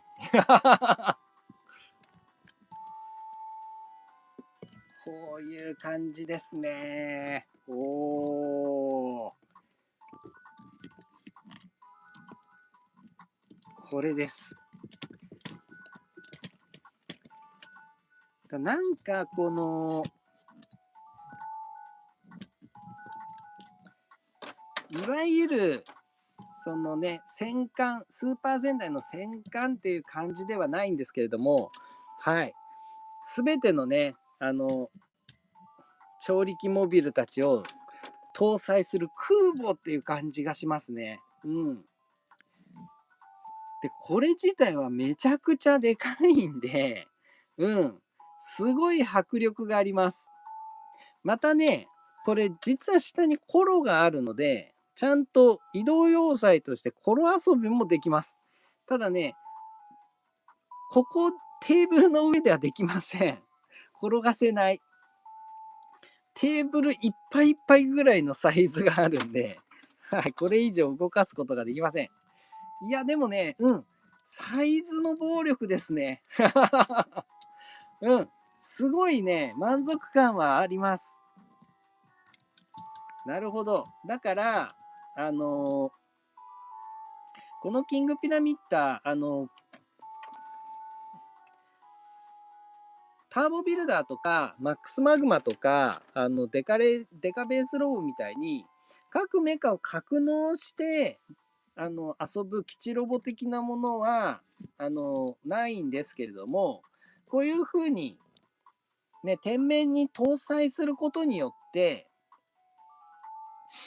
全部のマシンをここに搭載するっていう形で、基地ロボとしてのね、面目躍如をしてるんだろうなというのを、はい、ひしひしと感じました。いや、これは、でもね、豪華ですね。このサイズ感は豪華だわ。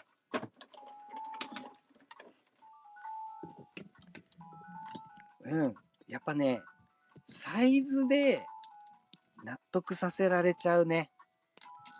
こんな感じです、上から見ると。おー。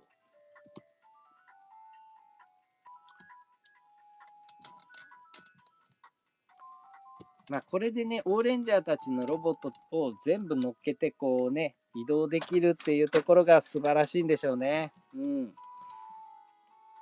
いや、これ、子供だったらテンション爆上げだろうな。オーレンジャーのロボットたちをみんな乗っけて、こうね、移動する様は壮観でしょうね。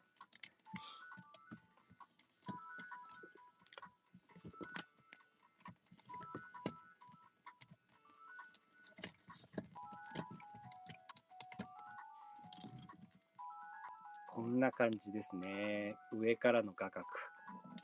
こんぐらいのがいいか。こんぐらいのがいいですね。はい。こう全部をこう、画面の中に入れるのがめっちゃ大変。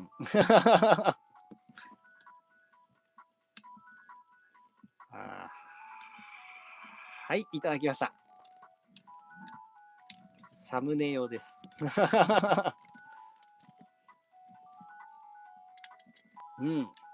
こういう感じね。はいはいはい、こういう感じだ。これだ。これです。みちっとしてていいね。これは満足感が高いですね。満足感ある。まあ、これで大海原をこうね、移動して、現地行ったらチャリオットフォーメーションで駆逐していくというね、そういう感じなんでしょうな。はいはいはい。で、これでやりながら、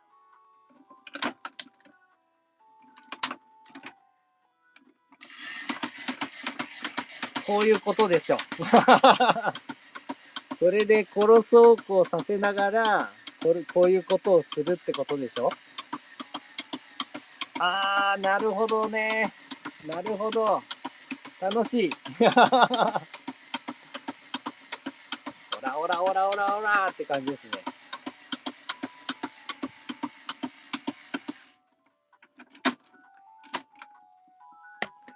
はい。これが正しい遊び方でしょうね。あ、これは楽しいね。うん、確かに。すごく楽しい。いや、キャリアフォーメーション。うん、ただ乗っけるだけかっていう感じではちょっと思ってました。うん、正直ね。やっぱり僕の中の理想形は、やっぱりどこまで行ってもターボビルダーなんですよ。うん。すべてのマシンを中に格納できる。で、展開して出動する。で、願わくば、その後、それらのマシンたちも全部合体したらもう、合体したロボをそのまま格納しちゃうみたいなね。うん。だから、基地ロボとしての僕の中での究極系はやっぱりターボビルダーなんですけど、やっぱりね、こう、実際にこれ乗せてみてはい、思ったのは、うん、やっぱりね、テンションは上がります。すごく上がる。うん。だから、あの、ターボビルダーみたいにがっつり全部が収まるような基地ロボではありませんが、いや、これ全部搭載できる、だけでもう全然満足感得られますね。うん。とってもいい基地ロボだなと今思いました。楽しい。やっぱ基地遊びっていうのが一番楽しいね。やっぱロボットで遊んでて。テンションがやっぱ上がっちゃいます。はい、いっぱいコメントいただいてますね。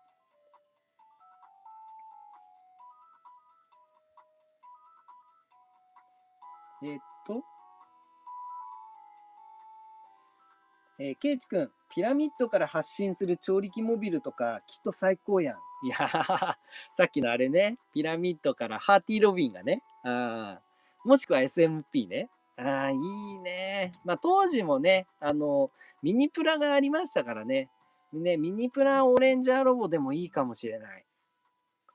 だね、そいつらがこう、ピラミッドから発信たら、いや、ちょっと、うん、もう基地ロボ好き界隈からしたらですね、もうおしっこちびりものになると思いますね。チアさん、ピラミッドもっと大きい印象がありました。ね。意外と、そう、いや、まあ、もちろん大きいんですよ。もうめちゃめちゃ大きいよ。めちゃめちゃ大きいけど、言ってもね、うん、そう、ターボビルダーとかと比べると、そこまででもなかったって感じですね。うん。だってターボビルダーってさ、下にさ、ターボマシンを格納しながら、さらにもう2階建てになってて、2階建てには、あの、ターボラガーのね、ジェットモードそのままそっくり格納してますからね。あれ、お化けなんだよな。いやー、クリスマス楽しかったね。クリスマス生配信で、ターボビルダー遊んだっていう配信会は非常に楽しかったです。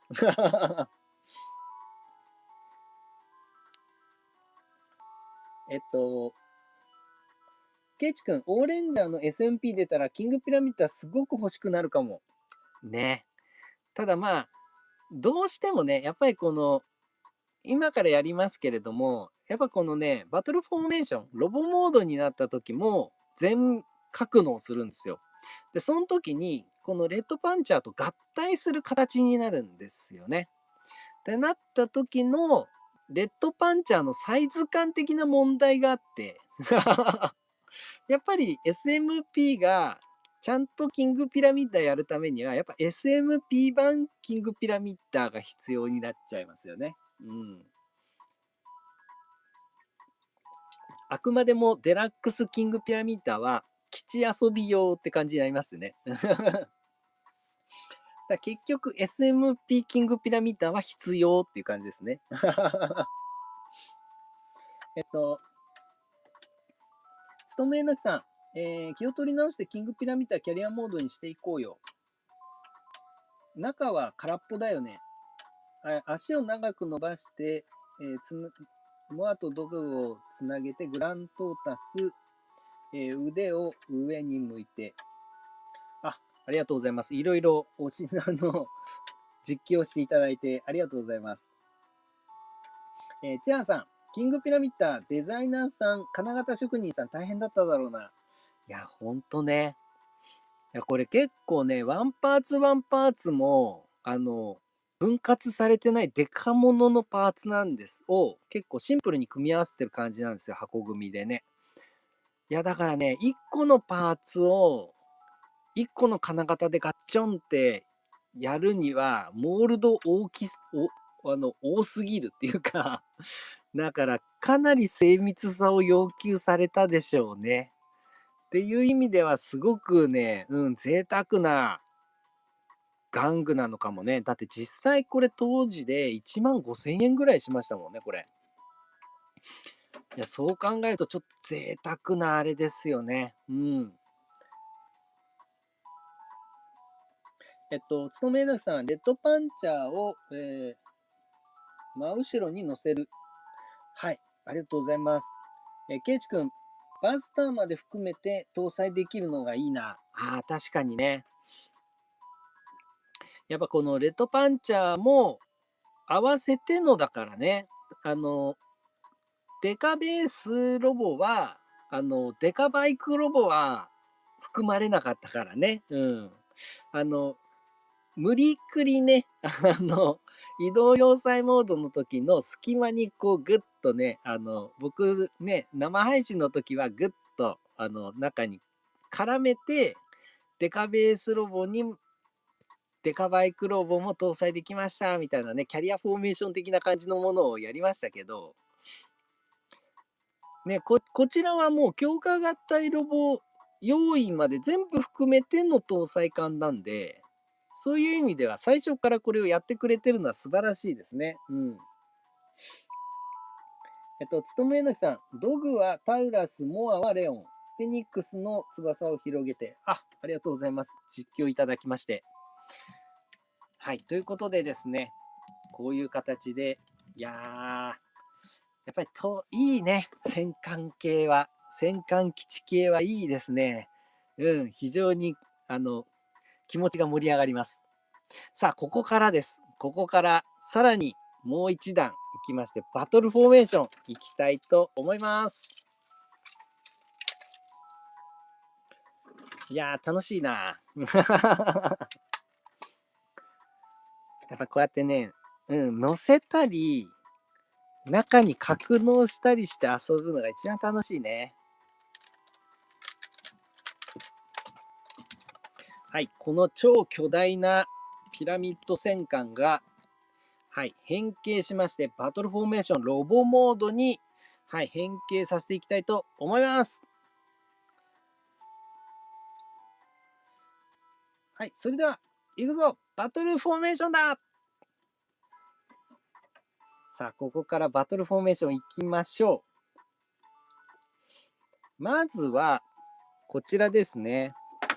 立てておりました台座を中にしまいます。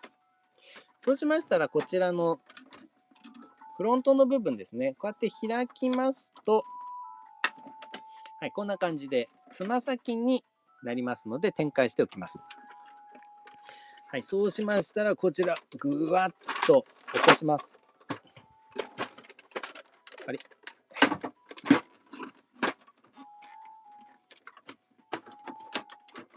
いしょ。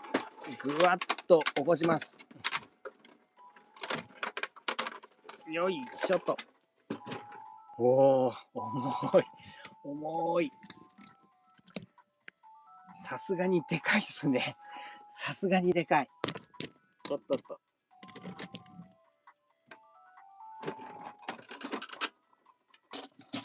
いしょ。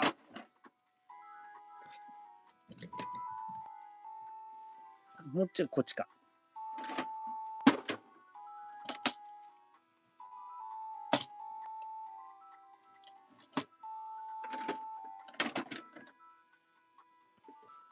はい。こんな感じの巨大さです。いや、素晴らしい巨大さ。はい、そうしましたら、伸ばしていた腕を下ろしていきます。ダイナミックですね。素晴らしい。はい、そうしましたら、こちら、黒いパーツを展開すると、はい、こちらが拳になっております。なので、拳を展開しておきます。おお、なんか、すごい迫力ですね。なんだろう、この迫力。はい、そうしましたら、こちら、ピラミッドの先端部分を展開すると、はい、腰だれと、いや、あれ、あんまり固定されない。せーの。あ、できた。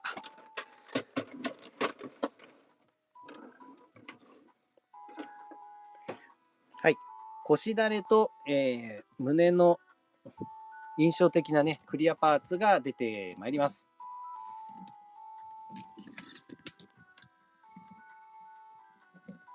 はい、そうしましたら、背中の方を、足場を畳みまして、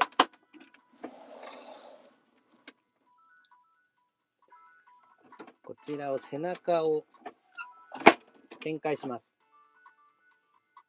そうしましたら、頭部、いけるかな？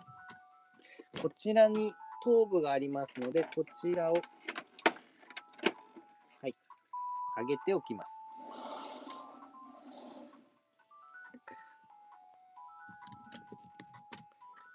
さあ、そうしましたら、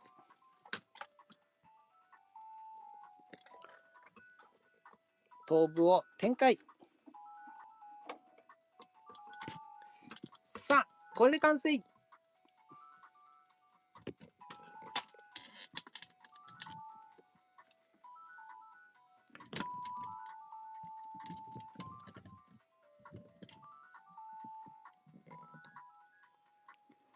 キングピラミッドバトルフォーメーションだ、イエーイ。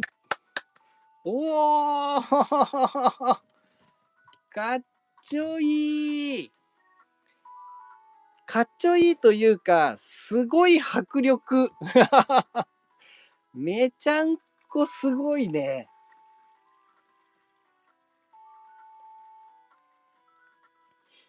いや、これは素晴らしいですね。さらにね、ちょっとこれね、いろいろ言う前に、もう一個ね、ありますので、というのは何かといえば、この中に、先ほどの、はい、バスターオーレンジャーロボ組をですね、中に格納することができるので、それちょっとやりたいと思います。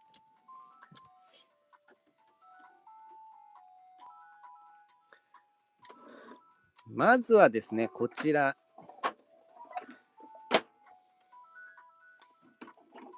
上に持ってきておいて、ここを展開します。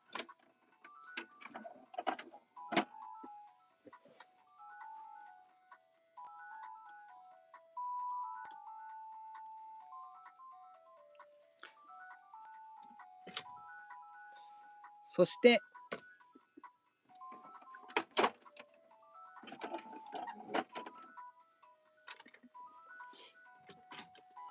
ここにですね、なんと中板のパーツがですね、収まっておりますので、これを組み立てます。はい、こうすると、なんとキングピラミッドミッターの中がですね、はい、3階建てになるんですね。3階建てロボになります。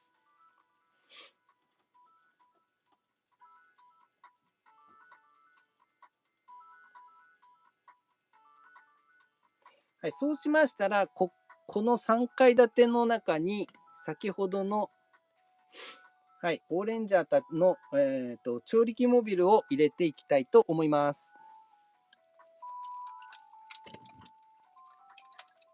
よ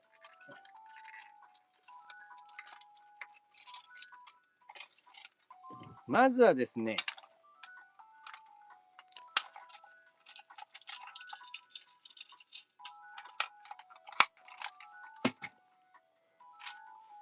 モアローダーとドグランダー、こいつらを格納していきます。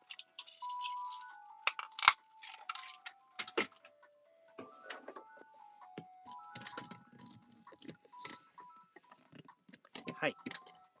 ちゃんとね、ここがスロープになってるんですよね。うん。で、ドグランダーたちはね、この先端のヘルメットは取り外しておきます。はい。で、左右に展開しています武装も一旦しまいます。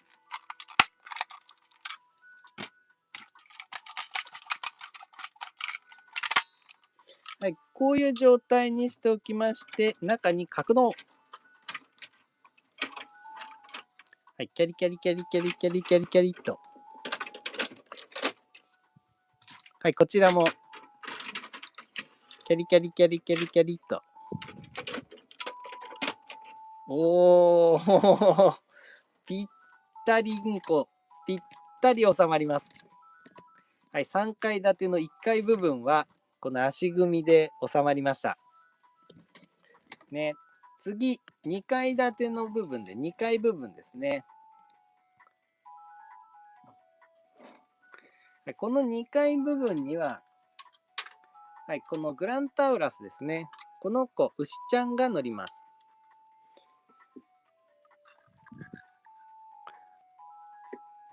よいしょ。よいしょ。あ、これ首取っとくんだっけ？あ、いやいやいや、いいのか。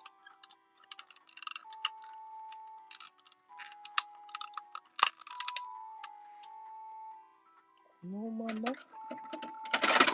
おっとっと。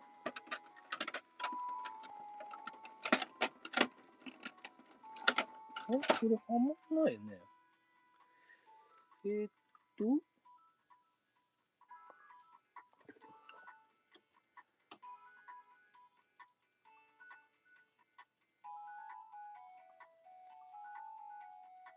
あ、タウラスもヘッド外すんですね。失礼。よいしょ。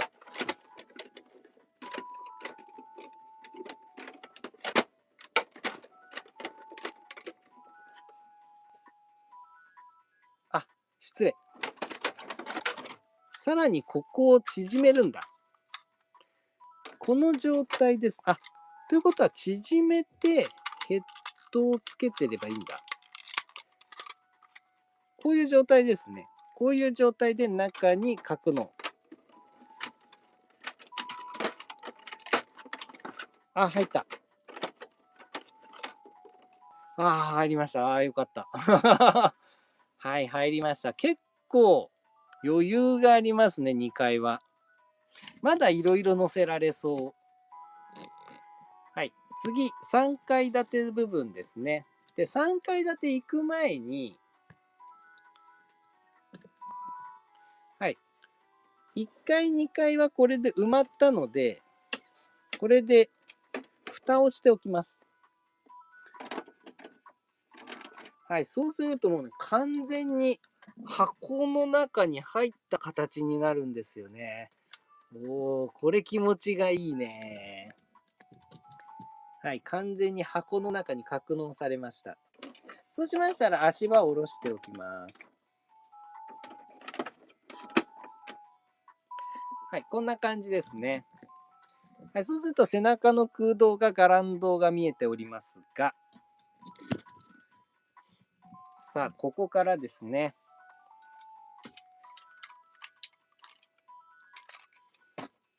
はい。まずはですね、取り外しましたこのヘッド類ですね。なんとこのヘッド類、よいしょ。この中にですね、格納する場所があるんですね。はい、ここに取り外しましたこのヘッド類たちを、取り付けていきます。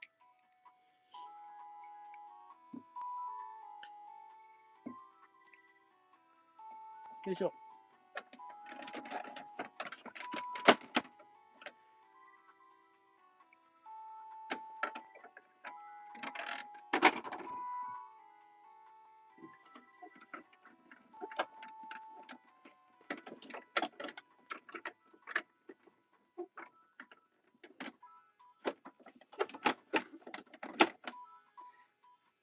はい、こんな感じで中にヘッドをしまいましたら、はい、ダッシュレオンですね。ダッシュレオンの方を中に格納。おお、はい、こんな感じで格納されました。はい、そうしましたら、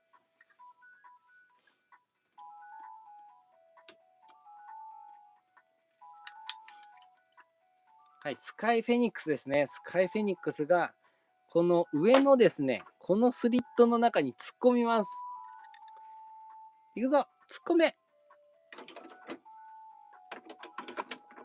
おお、こんな感じでスリットの中に突っ込んで、これで、オーレンジャーロボの調理器モビルたちは全部この中に格納されたことになります。はい、そうしましたら、最後、レッドパンチャーボディですね。こちらを、この天面の天板の部分に置きます。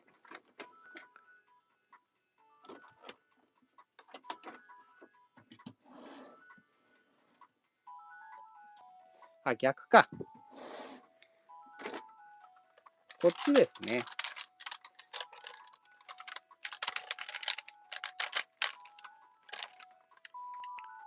こっちですね。こうだ。こんな形で置きます。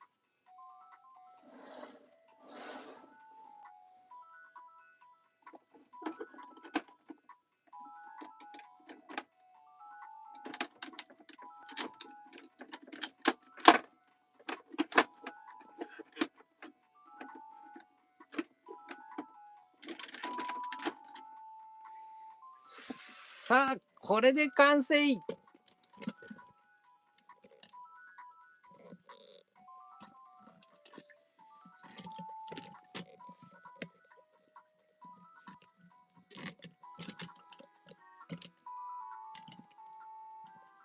はい、全マシン格納。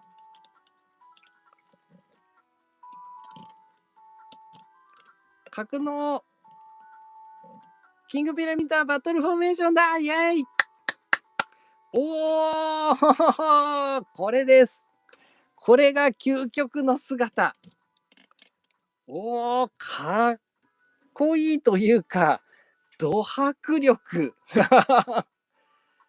すごいな。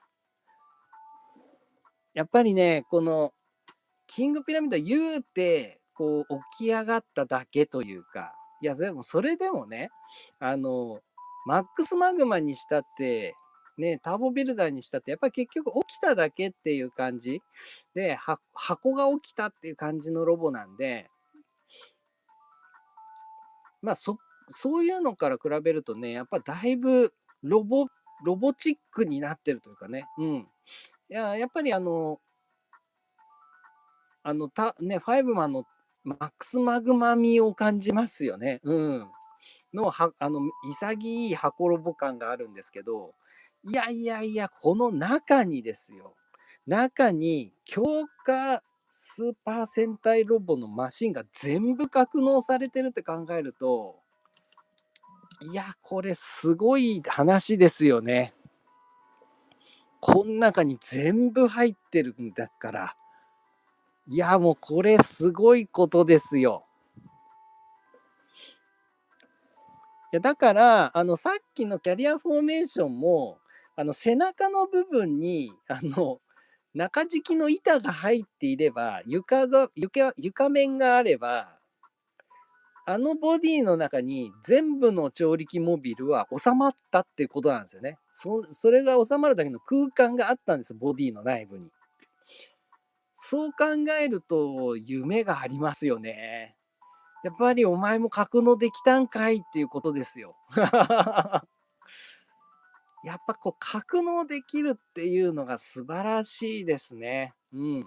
またレッドパンチャーがただただ中に収まるってだけじゃなくて、このちゃんと武装としてね、やっぱ強化武装としてここでも活躍してくれてるっていうのがいいよね。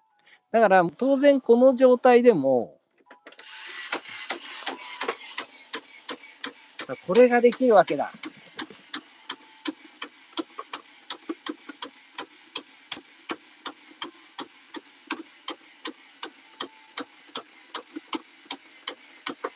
激しすぎて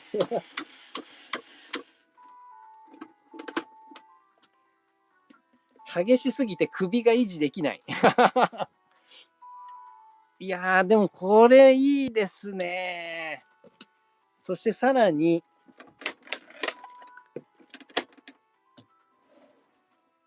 素晴らしいのが、なんとこのキングピラミッダー。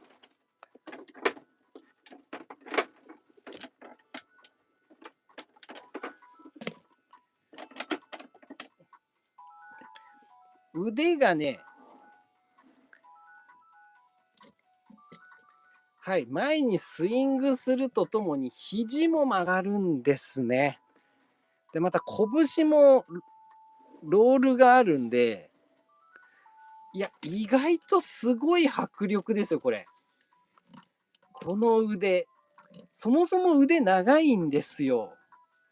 で、この腕をね、前にこうやって出すだけで、やっぱちょっと、うん、迫力がすごい。これはすごい迫力だ。おー、いいね。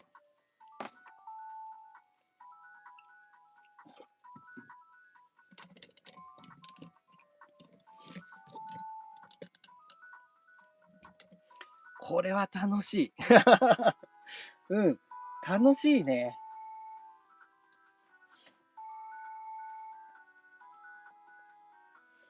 はい、チアさん、ロボ形態も本当に思いっきり振り切ったデザイン。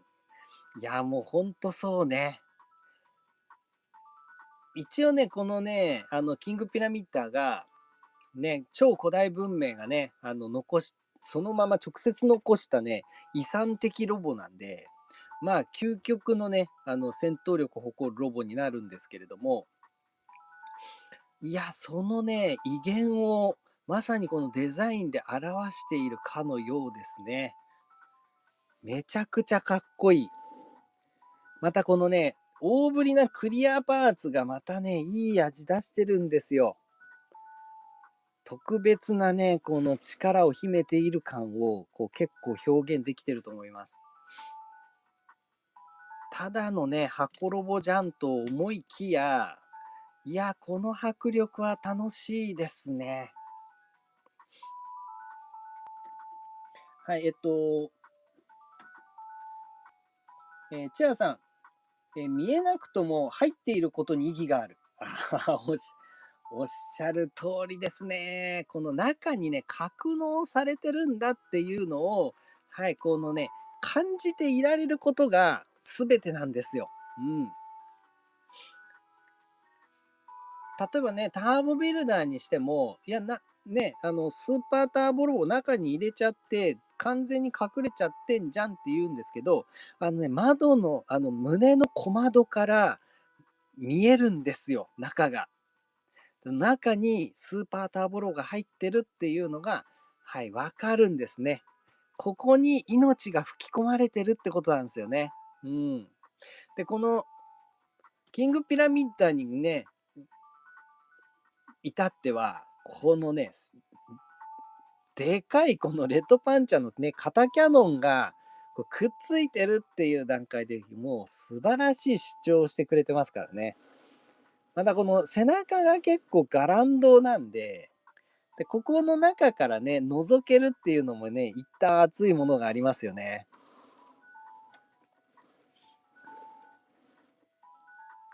いや、素晴らしい。つとめねさん、頭を、ピラミッダーの背中は空っぽなので、棚になっているので、モビルとパンチャーを乗せよう。ありがとうございます。実況いただきまして。いやー、めちゃめちゃかっこいいですね。で、どれだけでかいかというと、先ほどの大ブロッカーを並べると、こんな感じ。もう、まさに子供と大人レベル。この差ですよね。で、ちなみに、先ほどの調理器モビル全部外して、代わりにこの大ブロッカーをそのまま中に突っ込むことも可能です。いやー、これね、素晴らしいのが、このね、拳ですよ。この拳、なんと、拳穴も開いてるので、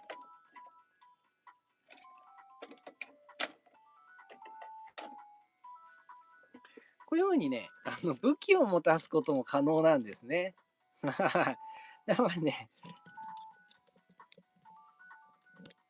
やっぱキングピラミッダーが持っちゃうと、はい、必殺武器もなんかバターナイフのような形になってしまうんですが、こんな感じで、はい、持たせることが可能です。おー、いいですね。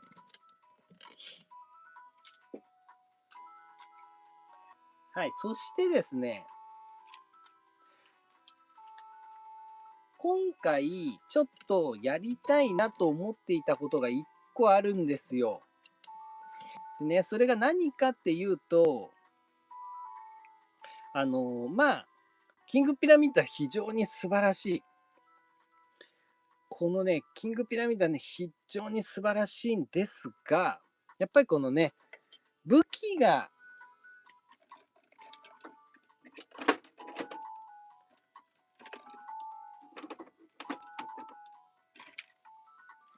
このね、巨体に対して、やっぱりこのね、ふさわしい武器みたいなのが、まあ、なかなかないんですよね。いや、これだけちゃんとロボなんで、なんかいい武器があればいいなと。それもね、ちょっと持つだけじゃなくて、もうこの巨体にふさわしい武器ってなんかないかなってちょっと考えてたんですよ。そしたらさ、これどうよと思ったのが、じゃじゃじゃじゃじゃ、じゃん。そう、テガソード様。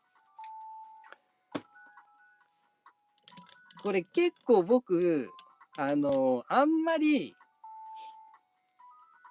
なりきり武器とかに頓着がなくて、テガソード様、なりきり武器変形、あんまり活用できてないというか、僕が。こう、ね、遊びきれてないんですよ、こいつ。で、大人が持つにはちっちゃすぎるじゃないですか、武器として。じゃあさ、こいつに持たせたらいいんじゃねっということで、ちょっとやってみたいなと思います。いや、これ、今回の、はい、一応のメインディッシュをちょっと用意してみました。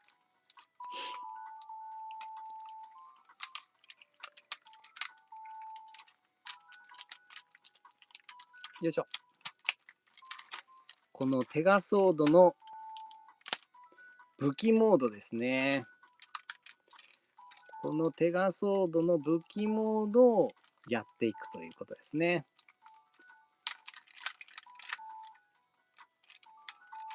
あ、こうか。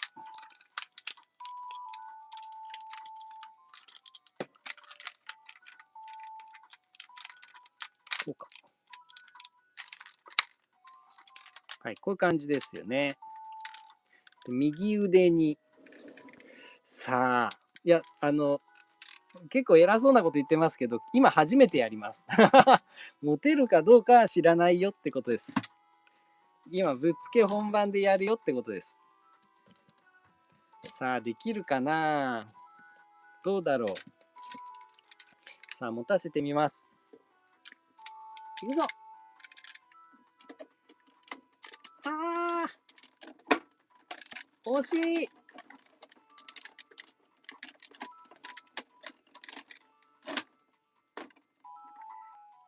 微妙に入んない。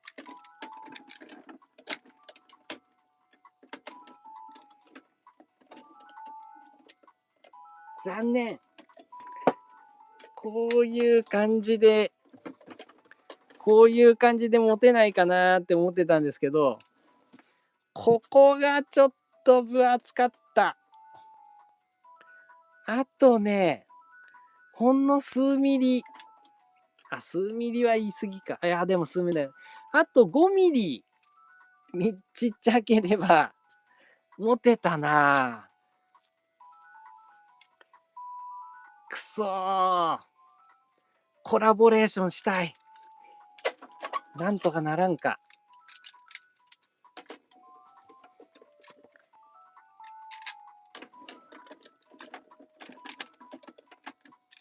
なんとかしたいよ。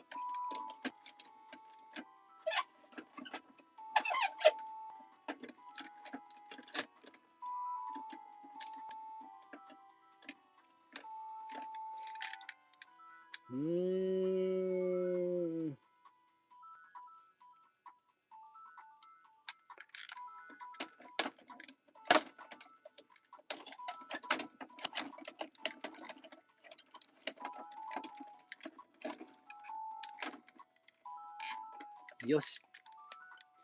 しからば。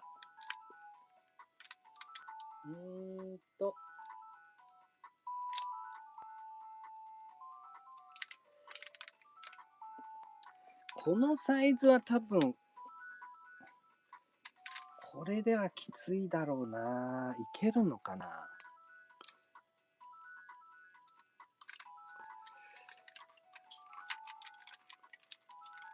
ちょっと今、試行錯誤をしますね。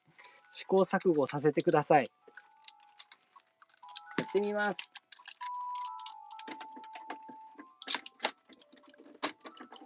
よいしょ。いけるかな。お！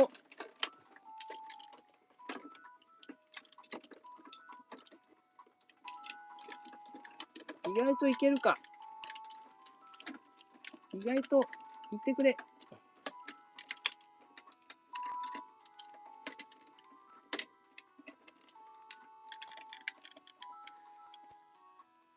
これで、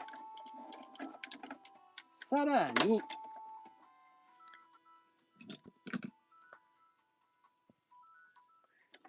ここに、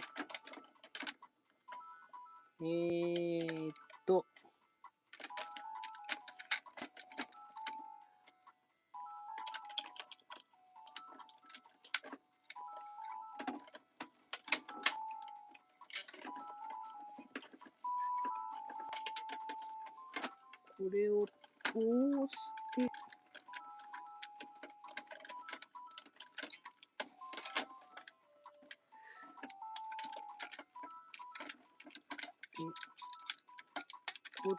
にこれを通して、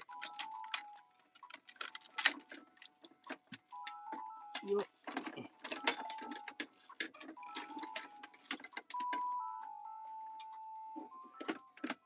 おーおーはい、普通にグリップは握れなかったんですけど、はい、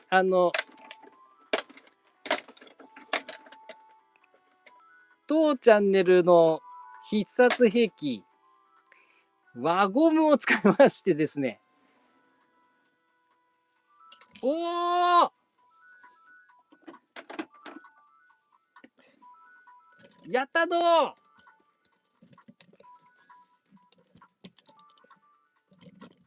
持った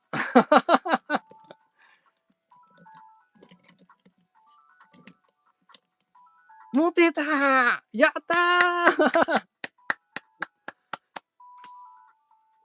ー嬉しいはい。この超巨大ロボットであります、キングピラミッダーにふさわしいなんか巨大な武器ないかなと、はい、思っていたんですけど、スーパー戦隊の中にいましたね。テガソード。このテガソードの武器モード豪快にですね、なりきり武器なのにロボに持たせてしまうというね、はい、無謀なことをちょっと考えたんですけど、輪ゴムを駆使すればできましたおほほほしかもさ、すげえバッチリじゃない？めちゃくちゃ理想的なサイズ。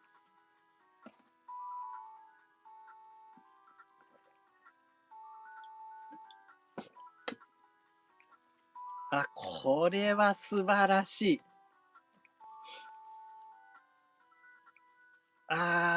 もうね、ずっとね、キングピラミッダーは何かをこう武器持たせたらかっこいいだろうなと思っていたんですよ。これか。このためのテガソード様だったか。なるほど。これなら、なんだろう。武器モードも意味をなすよね。あ、なるほど。キングピラミッダー用武器モードかと。これならロボット合体モードとも言えるんで、素晴らしいです。ゴルディマーグ枠ですよ。なるほど。これだ。素晴らしいです。まあもちろんね、合体には輪ゴムが必要です。どこのご家庭のもある輪ゴムで結構でございます。腕側のね、グリップ側にこうぐるっと回して、手首に固定しつつ、そのままだとブラーンってなっちゃうので、テガソードの両手首にこう輪ゴム引っ掛けて、それを肩に引っ掛けて、水平を保っております。まあ、それでもね、重たすぎて、こう、肘を曲げている状態で精一杯って感じです。で、この状態を保持するので精一杯ですが、いやいやいやいやいや、このサイズの武器をロボットが持ってるっていうのが、もう、果てしなく素晴らしいですね。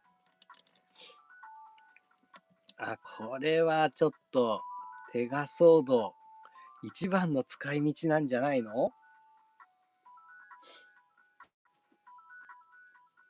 はい、つとむえのきさん、劇中でしか知らなかったよ。ほうほうほう。劇中でしか。なるほど。そういうことですね。チアさん、まさかのキングピラミッド with テガソード。いやーね。あれです。テガソード様のね、ユニバース対戦時、これ使ってたら勝てただろうと、薬剤ごとき。この、この状態は割と最強じゃない？きっと。つめえなくさん、そして最後は O ブロッカーとの合体は簡単。ありがとうございます。チャーさん、すげえ。なんというか、輪ゴムがミニチュアのピアノ線に見えますね。なるほど。あのね、劇中のね、この動かすためのやつね。はいはいはい。確かに。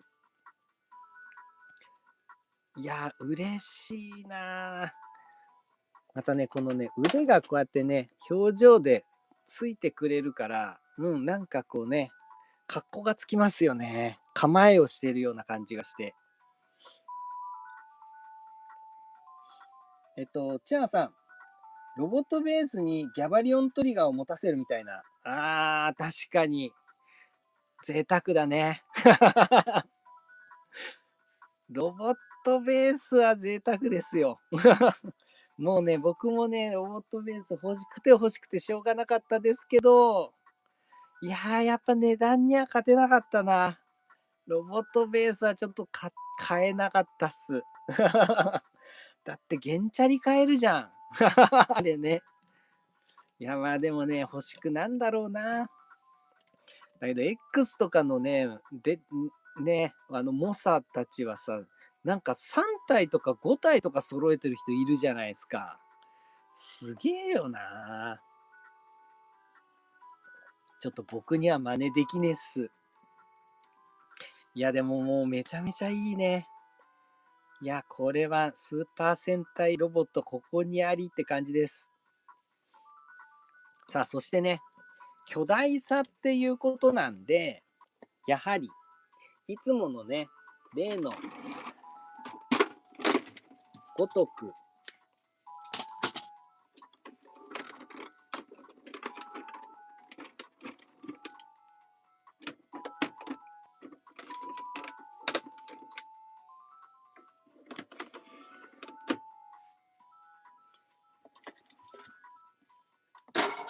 おっと、巨大さのサイズ比較といえば、こいつですよね。ということで、恒例のやつやりたいと思います。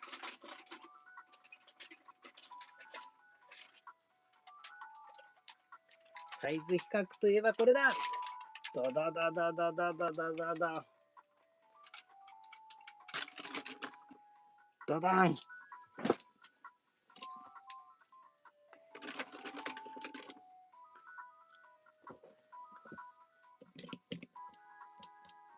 G12 エンジンを G12 だーイエーイ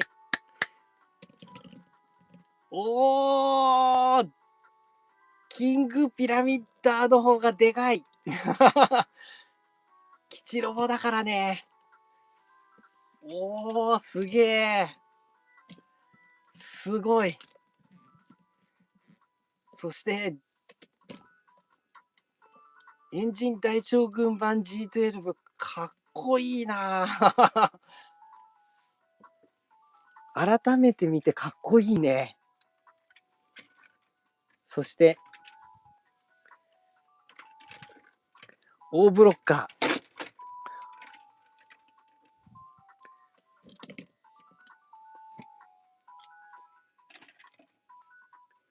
ー。よいしょ。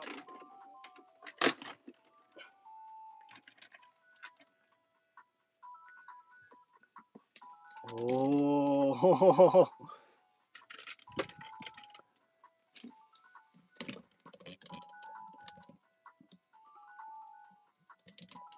もう、大ブロッカーが幼稚園児って感じですね。大人に連れられた幼稚園児って感じ。すごい絵面。そして持っているのはデラックスロボまんまの武器ですからね、これ。いや。よいしょ。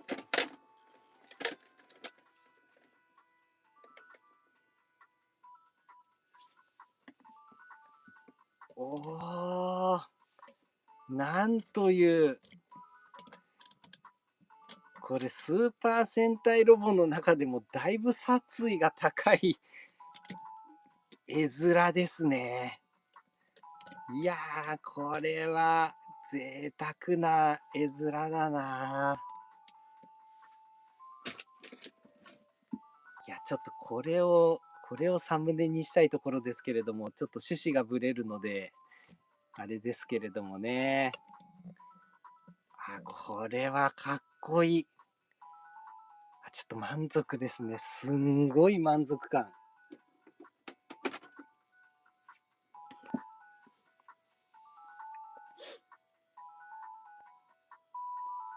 どっちは、そっか。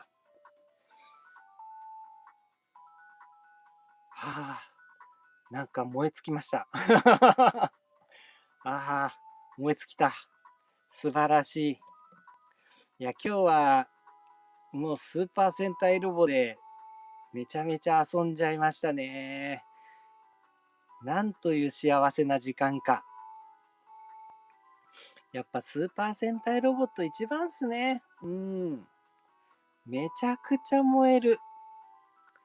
またね、バリエーションも豊かだしね、もうこっちはきちっと搭載ロボとして、すごくね、満足できたし、合体ロボットとしてすごく満足したし、で、こっちはね、多段合体ロボの最高峰だしね、なんか、いろんな遊びがありますよね、スーパー戦隊ロボって。いやー、いいシリーズだわ。これ、替えが効かないっすよ、やっぱり。替えは効かん。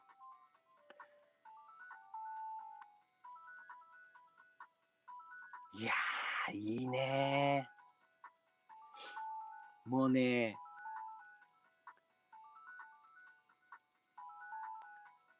自分ところのね、その生活の中においてでもですね、いろいろこう、たまにスーパー戦隊のね、ロボット出して遊んだりするんですけど、やっぱりね、癒し効果があるんですよね、心の。